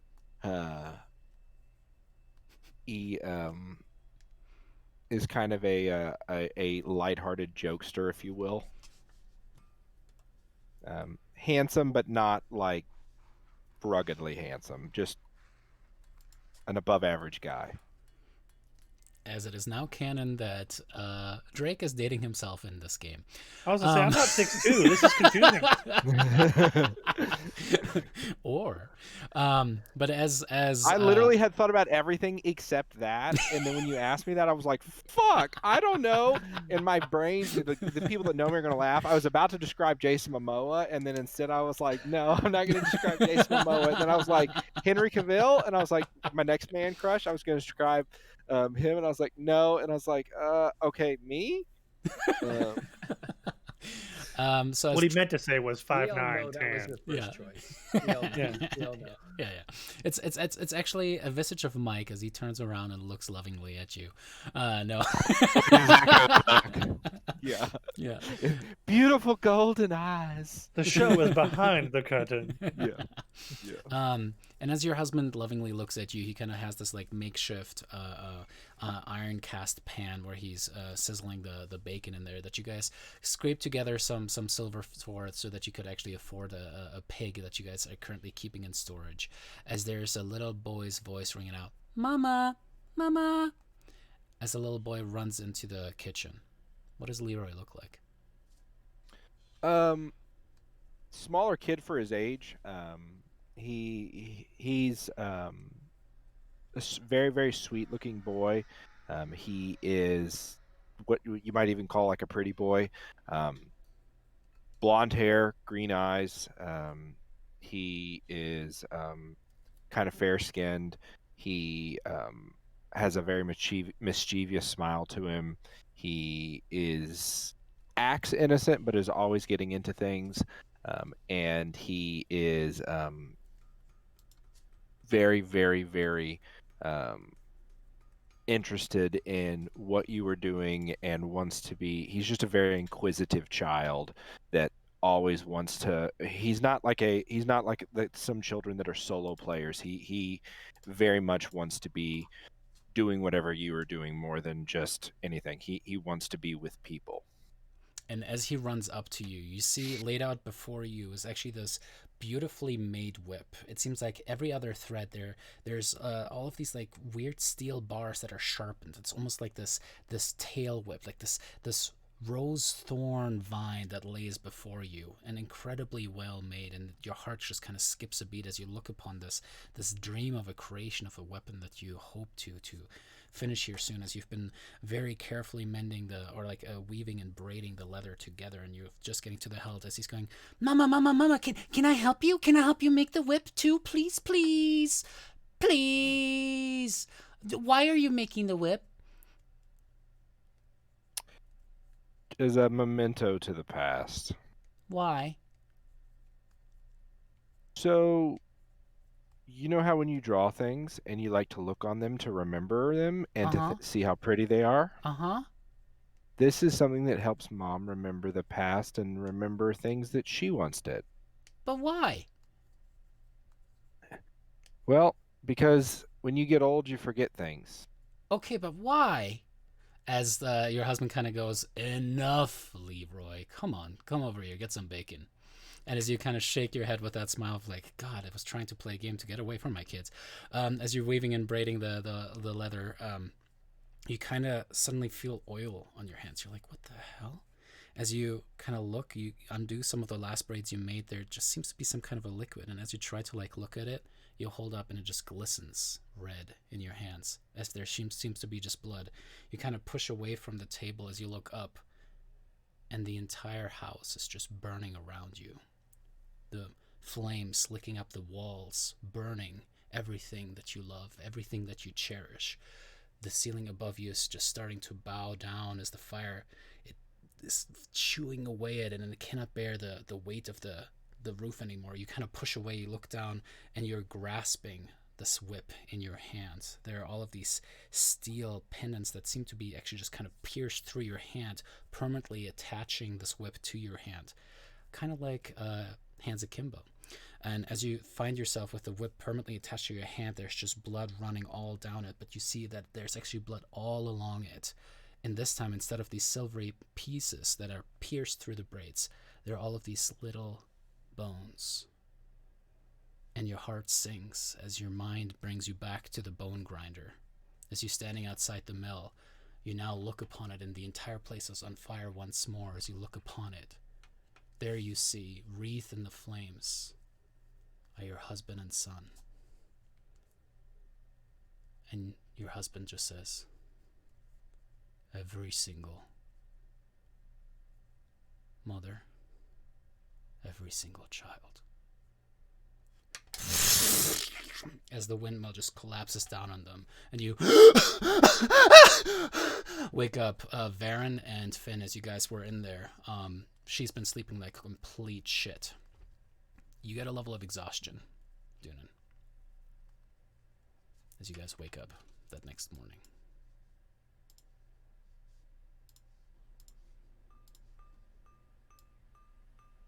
Was she? Are we to assume she was making noise or? Oh yeah, being this kinda loud? is like a war vet PTSD style stuff. And when we wake up, is she still laying there? Or is she up with us? I mean, you guys are like awoken by her, so you're laying there. Oh, okay. I misunderstood what the situation was. Mm-hmm. You guys are waking up. She actually she's the first one out of the entire group awake as she jumps up with a start. Is it morning? It is. Then I'm just going to go ahead and leave and go downstairs. I'm not going to talk to anybody. Hey, dude. Oh. Must not be morning. Jeremy's reactions are priceless. Chat, definitely pay attention to those because they're fabulous. It's like I'm gonna kind of glance over at D and go. You mean Varen? God damn it! I'm sorry. There's D just sitting right behind Varen, like, I'm just watching. Hey guys, I'm just here. Okay, pretend I'm not here. And I'm just gonna say, man, I thought I had some. She's clearly got something going. Some people just don't like mornings. There's cats that don't like Mondays. Just things like that. Yeah, I don't think that's this. Oh, I mean, I know she's got all those, the issues with her family. She seems like a troubled person, but Jesus. Well, guess that's one way to start a day, and I'm gonna jump out of bed and kind of mosey on over to the door, grab my backpack with the egg in the foot, and start moving on out. Oh, see you, Finn. Everybody just leaves me. Alrighty. Varen is not going to go downstairs. Ooh, what's Varen doing? He's just gonna meditate a little bit. He hasn't really had any time since he has come through the mist where he's really just spent time alone, focusing on his goals, his past, and what's driving him. So he's just gonna be upstairs, taking an extra maybe like 15 minutes, just to kind of like give himself like a pep talk. I should have added. I was actually not going after Dunan, but definitely hoping to eventually catch up with. I mean, I'm just going downstairs to get a table and to sit and eat. Right, that's the point. But I didn't want to like just creepishly chase you out. Wait for me, kind of thing.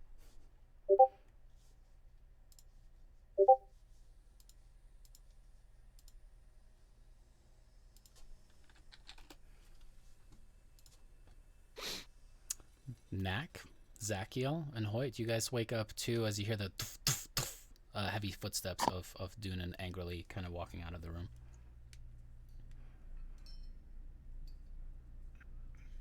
I slowly open my eyes and yawn.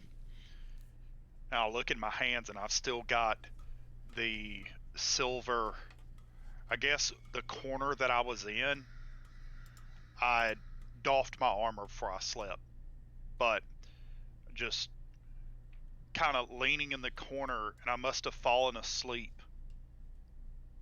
sanding or grinding the silver because it's still in my hands. So I guess I dozed off while I was in the middle of it. And do I need to tell you what 2 spells that I prepared? No, as long as you right click and prepare, so you have to right click and prepare now. That's okay. I didn't know how to do that. Okay. I just kind of put myself together and put back on my armor and kind of get together the silver filings, which I don't know how much I have, but after an hour of doing it, and just kind of get my things together and wait on everybody else to see what they want to do.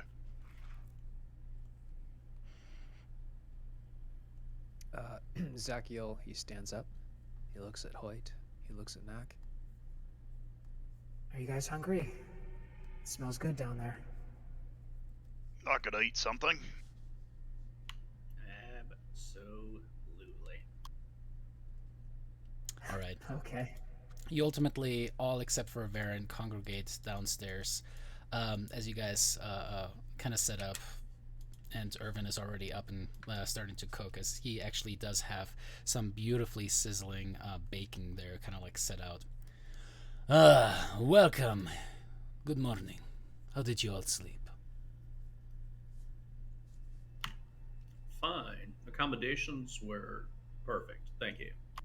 It's not much, but it is somewhere you can sleep. That's all you can really ask for in these parts. So, we didn't have much time. Mind you, there is nobody else in the inn anymore. You can be candid if you want. My associates are staying watch outside. From what I was told, Rictavio left this morning. You're doing, I suppose? He's not going too far. He said he's going to go over to Barovia and hang out there. All right. Consider it a side effect of us rather than direct, meaningful action. I've watched you all for a time now. Seems like there is always one hothead amongst you. From what I was told last night, more of that fire was flying again. I will not stand in your way. I'm not your father. I'm going to reserve my judgment for my own children. But I'm proud of how far you've come, and I can only thank you for what you've done with those hags. We've had our eyes on them for a long time, and I'm glad that they finally got what they deserved. Erwin, you helped us in no small part. I saw you in your raven form from the very beginning, and when you came down and helped us fight those 3 vampire guards, that was... I can't thank you enough for that. I'll be honest that it is partially selfishly motivated too. You see, each one of you adventurers that come into our land, find yourselves trapped, become stronger as you surmount the different obstacles that Strahd throws in your way. He ultimately finds either a way to defeat you or at least neutralize you. And some succumb, and they become his. I'm afraid there is a... how do you call it? A posse of sorts that he keeps. Powerful adventurous ones that now act as his generals, his advisors. Those that have come before and tried to defeat him, and failed. Really? Yes. How big is this posse? It depends. Sometimes certain ones displease him, other ones please him more, so he switches them out. I think he never keeps more than a handful around him. He probably is too paranoid to let them become too numerous. But... Are they undead under his full control? as far as I understand, yes, they all exhibit vampiric qualities. I see.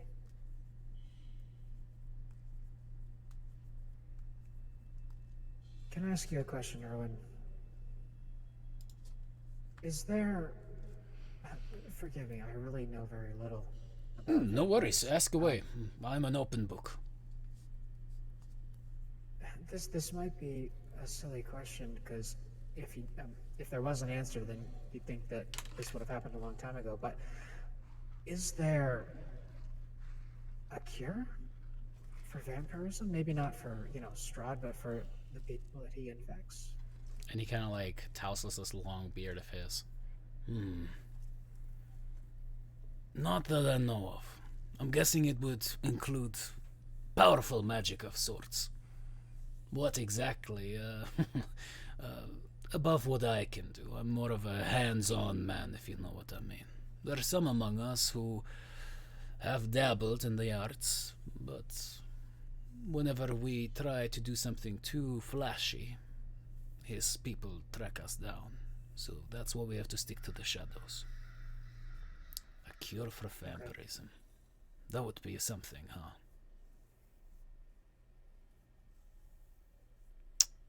No, not that I know. Okay. As there's a on the door.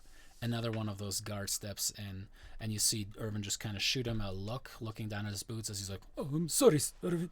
And he kind of like wipes his muddy boots upon this little mat that is out there, comes back in, is like, I have word from the Burgermeister. I just wanted to get that to the adventurers, Irvin. Say it and be done with it then. The Burgermeister apologizes. He's much too busy, but his Grand Holiness Vargas Valakovich would like to invite all of you to dinner tonight. He and his wife will like to have you and speak with you, especially in preparation for the Grand Festival of Light. What may I note your answer is? You guys want to stick around that long? I'm sorry. What was your name, sir? My name is Gregor. Gregor, you just threw a lot of new information at us. The Festival of Lights? Yes. The Burgermeister holds festivals every week. Just a few days ago, we had the festival of the Wolf Jamboree, where we brought as many dead wolves as we could and tried to scare off the spirits that feed Strahd, the negativity, the scaredness, the fear that lives in all of our hearts, to kill it and display the kill. And the Festival of Lights is, of course, in the honor of the Dawnfather, so that the holy light that he sheds can ward off any darkness that Strahd tries to spread. In only 7 days, you must come. It would be a great boon for the town. Zachiel kind of throws eyes at all 5 of you. He looks like intrigued and kind of excited about the idea of a festival that celebrates Lathander. I mean, we can at least go to dinner tonight. I won't turn down a free meal. Isn't that right, Irwin? He just nods. He's just like, sure. So I may note then that you're going to come. Go ahead, Chris. How far, the name of it, to where this potentially the Mad Mage is? How far from? That would be probably multi-day travel. Okay, I assume so. I just wanted to clarify because I was. But it's not going there and coming. Completely unfeasible that you guys could try to make it. As you might ask Irvin or something like that. They could tell you like, yeah, if you might want to just use a rowboat to get across the river, rather than going all the way around it. But you could certainly try to make it to the mount. But not feasible to get there and back here before dinner. Depends on how long. Oh, before dinner? No way. That's kind of my thought process. Whether or not we get traveling immediately. Well, we have stuff in town we need to do anyway. Could I get a spelling on the name of the person that invited us to dinner? Certainly. Baron Vargas Valakovich. The last name certainly implying to you right away that this is probably the namesake, one way or another. This family seems to be entwined with the name of the town. Then all Finn's gonna say in response to this, I don't mind sticking around. I'd like to catch up with Arena. Zachiel will turn back to Gregor and say, forgive me, Gregor, maybe you already said this. What time would the Baron be expecting us? Oh, please come before sundown. At sundown, we're going to serve dinner. We want to have the rays of the light still bless our food before we eat. What kind of, I mean, I guess we should go shopping. I don't really have anything nice to wear. Oh, that would be Come. nice. His wife Looks around at the others. will certainly appreciate that. She does love nice clothing. So we're staying here for another night. We're not going to move on. Well, we need to shop and get Arena. Well, Varen's not downstairs. Never mind. Hasn't been 15 minutes yet. He screams, "I heard that!" Where is Arena? We have plenty to do today, as it is. This being hopefully the first time that we can come to that might be semi-friendly as far as purchases are concerned. And I did want to get a fresh start, so one night I don't think would hurt us too much. I think it'd be good for Zachiel too. I mean, he just lost Junko, and this is a festival for his god or his deity. So the festival is in a week. The dinner is tonight. Are we gonna come back for the festival? He would love to. I thought that's what he was asking. Guess that if we were- depends. He's on what asking if we're happens. coming to dinner tonight. Oh, Yeah. So whether or not we come back in a week, I guess. So depends on should I tell him that? Shh. Varen will not be in attendance. I'm sure Varen's he's not even down here right Yeah, now. that's Varen's true. so I know. I'm just saying. Just saying. He definitely, since he doesn't know, he definitely wouldn't go. Well, I don't think any of us know that, so I think we would just like be like, yeah, we'll all be there. Very, very glad to So hear it. Zachiel turns to Gregor and he just says, yeah, we'll all be there. Gregor, I have a question for you. Of I have course. a few tiny questions. One, can you give us a general directions to where the church is? Sure, and he kind of directs you, and let me double check on the name.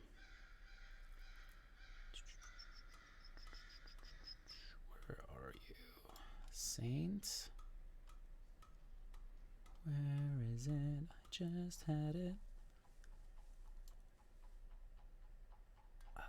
But he gives you the directions to it, and just says, That's what I wanted. Yeah. So just so we know. Saint Andral's church is led by Father Lucian Petrovich. Okay. Is he a nice man? Oh, he's very kind. He can't see much, but he sees love wherever he goes. He is actually very good at keeping the common people calm, which is good. Wonderful. And then my next question is, if we needed to acquire and replace some of the things that we had for when we were out in the lands fighting all of Strahd's monsters, is there a general store? Or, Oh, we just have a market. Please make yourselves comfortable. It happens every afternoon, just after the sun is after its peak. Go over there. You will be able to peruse and get anything you may need. Perfect. Thank you, sir. Of course. And I can note all of you are coming, yes? The Baron would be heartbroken if you decided to not come fully. Absolutely. We'll all be there. Everyone from Sept Imperium, by the way. Tell them to expect all of Sept Imperium will be there. The morning lord be praised. Well, have a good day. And he kind of nods towards Irvin as he just kind of like does a little nod. Getters off. And yeah, goes out the door. Almost immediately after, you see a familiar brunette woman with kind of like this nice breastplate walk in. Her curls, kind of like actually more like a maroon, kind of shining in. She goes, "Well, took you long enough." Finn's just gonna like jump out of the table. Hey, you. And she kind of grabs you and just gives you a big hug, Finn, and sets you back down. So what is the word? Irvin's little ones were not too descriptive. They said a lot of words, but none of them meant anything.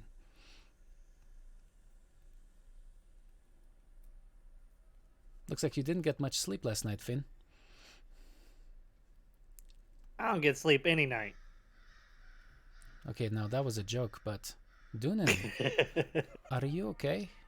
And she kind of looks at you concerned, as there are just like these bags kind of forming under her eyes. She just keeps rubbing her eyes like. It's just a rough night, and I'm gonna purposely not make eye contact. All right. Do I have any inclination about that, David? Make me an insight check. Incoming. Wow. Yeah, you do. Natty 20. Very nice. All right. Did anybody else hear like a buzzer or a beep or something when that happened? Is that new? I did hear Yeah, I that heard beep it. too. It was like, okay. "Burner." I was like, what the hell was that? I have some custom settings that I set up Yeah. to make the noise when I'm at 20. Oh, nice. Yeah, you see the same mannerisms that you saw in Hoyt just in the day prior. Noted. I will definitely address that later. You're all being so quiet. What's wrong? We accomplished much. You are alive. I'm guessing the windmill is no more. These hags or whatever they are, these witches are defeated. They're gone. They're gone. That's exactly right. Well, You actually, are amazing. And she kind of like takes you by both cheeks and just gives you a kiss on the forehead. This is what I'm talking about. We are going to turn Barovia around. We're going to drive out this darkness. And actually, what I've been hearing about this place is fighting back. These people are not, well, from what I've heard, Valakovich is a little overboard as far as having everyone be excited all the time, but I think there is something to it. This place is a bastion. I can sense it too. And by the way, we had a tremendous victory recently. We recovered this. And he pulls out the Ooh. medallion from underneath his shirt and shows it to her. This looks extremely nice. It is nice, and it's very, very powerful. It is? Our so? new companion. Well, our recently newest companion here, Hoyt, he was able to take a close look at it, and he revealed that it possesses within it the power to stop multiple vampires and their spawns dead in their tracks. It has the power to release a burst of radiance from the very sun itself. That is amazing. Like it will be. Absolutely. This is what we needed. This was the secret weapon that we have been waiting for. There is only one slight problem. Currently, none of us are able to use it, but I've been feeling it weighing on my heart a lot lately that I was meant to go down a different path anyway. I feel like maybe this only confirms that. So a sign from your Morning Lord, yes? Perhaps. Huh. It must be. It's funny. But Donovich always talked about how the Morning Lord was silent. He heard our prayers but could not answer, for the darkness in this land was too deep. Perhaps this is what we needed. You, a ray of sunshine. And you see, Irena just seems to be the happiest you've seen her since you've met her. There seems to be almost like a jubilance that is exuding from her. She's just like feeling like a revolutionary who's just getting caught up in all of the energies of, we can do this. Finn, just as a side note, Finn sees what's going on in Dunan. I recall the previous conversation about. God, I'm having a hard time remembering if that was with Dunan or Rolak about losing a loved one. I want to say it was with. Yeah, no, it was when I walked up to Dunan at the. Yeah. Sir okay. Pool. Mm-hmm. Yep. Okay, I get those mixed up a little bit. So sensing the same anguish, if you will, he kind of walk towards Dunan and sit down next to her. And I'm just gonna. hey there. Have a little bit of a long night, huh? Wasn't real, just a bad dream. Yeah, it seems to be going around. Bad dreams, these illusions, these terrible things that aren't real, but they sure feel real, huh? And you see like a single tear kind of just go down, and she's like, yeah. I'm not one to, yeah, I may seem, chipper on the outside, but I'm also a realist, and I'm not going to pretend for 5 seconds to know what you're going through.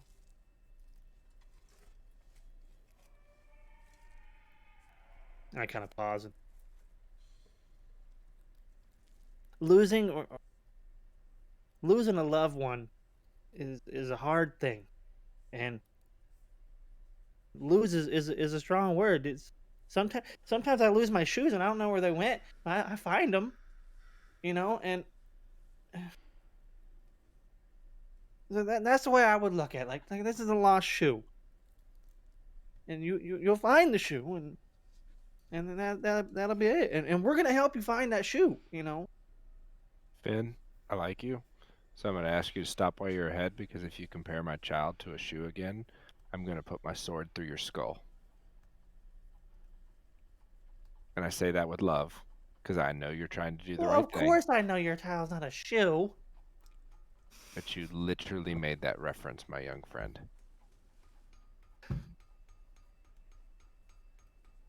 I love my. Kind of walk away. As Varen, you finally come down the stairs too. Oh, Arena! Oh my goodness. What up, girl? I was worried that you were dead, but I didn't want to ask it because then I was going to make it real. You're fine. How's Yeah, it I going? told you to be safe. We almost died. You almost always die. Exactly. That's just the nature of this land. You'll get stronger, I have no doubt. You look really happy. I am. We saved people. We fought off Strahd's people, and we saved ours. We saved Barovians. That was us. That was you. This is amazing. This has not happened. Not since the mage. And even then. Speaking of the mage, I think we might need to find that mage. That Irvin and her kind of both look towards you. I thought he was dead, Irvin says. Hey, you're Mr. Magic Man that we talked to yesterday. Rudolph? Yeah. He kind of gave us information that makes us think otherwise. Interesting. If the mage is still alive, I mean, he certainly would be a powerful ally to use against Strahd, that is for certain. Can I have some bacon?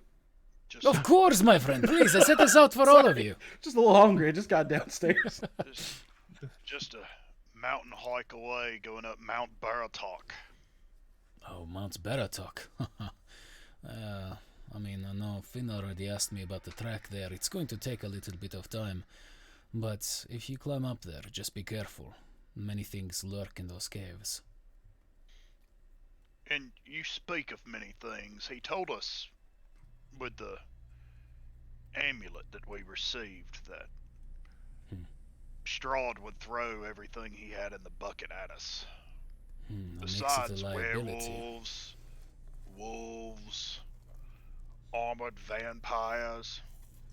What else have you seen that he's got in his arsenal? Undead, big undead, armored big undead. No, you get the gist. What about travelers? Maybe past travelers? Ever seen them working for him? Oh, absolutely. There are some who succumb to his charm, who ultimately become his pawns. There are some who get defeated, and he brings them back from their rest to serve as eternal minions. Yes, my friend. Travelers, too.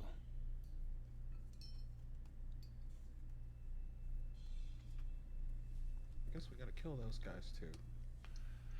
You think there's a local smithy in town that would allow me to use their forge and Oh yeah, that's what I meant. such? Save them. Sorry. Maybe, if we can. I've got a shed out on the west part, just outside of the stables. You certainly can feel free to use it. I've got a little bit of a, what did you call it? A smithy. A smithy there that you may use if you'd like. About how far is that from here? Well, you see, you step out of that door. He kind of points out of the front door. You turn right, you turn right again. You walk maybe 100 feet. Then you will have walked into my shed, and you'll realize that it was very, very close. And he winks at you. Last question, and I'll continue to consume this bacon. How do you earn money around these parts? I'm relatively broke. Well, you could run an inn, but you'd be competition to me, so I'm going to discourage you from doing that, ideally. Other than that, of course, if you are willing to do whatever is necessary for the latest festival that the fucking Baron likes to throw on, you can earn some coin that way. The Baron does enjoy if you are able to fight off any of the things that mill about Valakovich, so that, or Valaki, apologies. That could be a good way to do that as well. Other than that, I mean... So do you think there might be a reward for these, cakes, as you called them yesterday? These what? I know my accent is thick, I apologize, but what are you talking about? You called the hags something yesterday while there were people in here. What did you call them? Cakes. Yeah, that was the code word was cakes. Yep. The code word was cakes. Oh, that was just for you and me. No, that was just so that we could understand each other without everyone else understood. I see what you're saying now. Sorry, I'm very bad sometimes with these things. Bottom line, I doubt it. The problem is Morgantha was able to travel in and out freely. The fact that you've already killed her and her fucking daughters is just going to show. Her, technically, sir, she might still be out there somewhere. And there's just kind of like this awkward and then pause. She disappeared. Yeah, we told that to you guys. No, we tried to, but we were talking in code. When we got here, we told you that the that main makes more sense. I'm really bad with code. Just be very, very plain with me. I don't We like killed her beating daughter. around the bush. Even that alliteration is already takes my we almost processing killed power her, to whole. and she plane shifted, and then we killed her daughters and cut their heads off, and they're on pikes outside of the city walls. She did what? To be very plain with you, Erwin, I was just about to punch that bloody bitch in the face to give her the killing blow. Right. And she reached inside and pulled out this spiked heart amulet and clenched it in her hand and just fucking disappeared. Almost to another plane. That could mean that she's still lurking about, tracking you like prey. Be careful. Well, she don't have a fucking windmill to go back to, I can tell you that. Which means she's going to be out for your blood now. And nowhere else to go. How safe is your town? Oops, sorry. Well, if she's listening, the bitch couldn't touch me hardly when she was alive. I'm sure in the next life she won't be able to either. I like your attitude, Void. Well, what is next for this group? How safe is this town? If we stayed for a couple of days, will we be okay? You should be. Easily enough. He's gonna turn to the party, and maybe we should stay. The hag's still looking for us. She's out there. If we kill some more stuff for them, you should get maybe some better weapons. You should talk to Father Lucian too. Now, this place is not hallowed per se, but Andral's church is actually hallowed ground. It is probably the safest space within Valaki. Talk to him. He's a kind man. Don't be mean to him. Don't be like you were with Rictavio. Hey, I was outside. I'm nice with people. General advice. This just maybe let the green man do the talking. He seems very nice.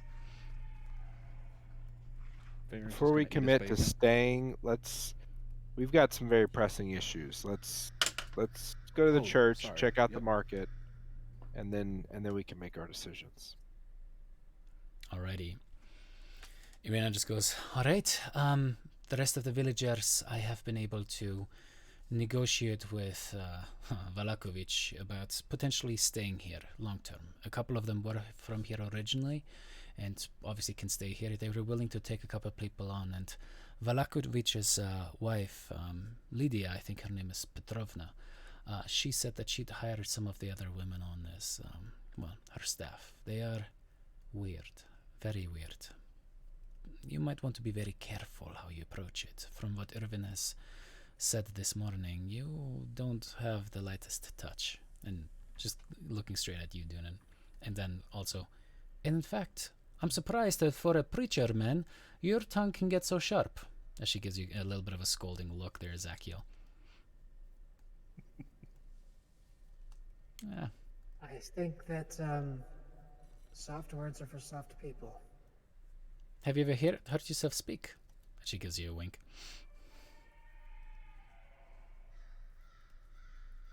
No, it's just a joke. And she kind of punches you in the shoulder. All right, enough fucking about. Let's do this shopping. That sounds extremely exciting. But okay, it kind of does.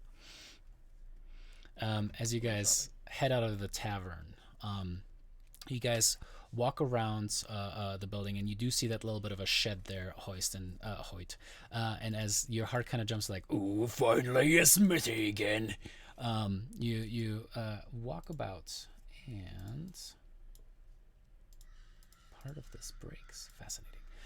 You guys do see that there's kind of like this large, almost like a cul-de-sac, but much larger in extension, as you see large buildings all kind of across. You see actual cobbled pathways kind of extending down, and you see all of these stalls and other places set up in like what looks like almost like a large park, or probably just like right around here. Like a large park next to it, and you see it is too early in the morning as there's like a light drizzle coming down. There are some people that have set up some food stands, as it seems like the people who have like gardens or something to grow and certainly have set up shop here, but none of the other merchants are set up. However, Dunan, go ahead and make me a perception check with advantage.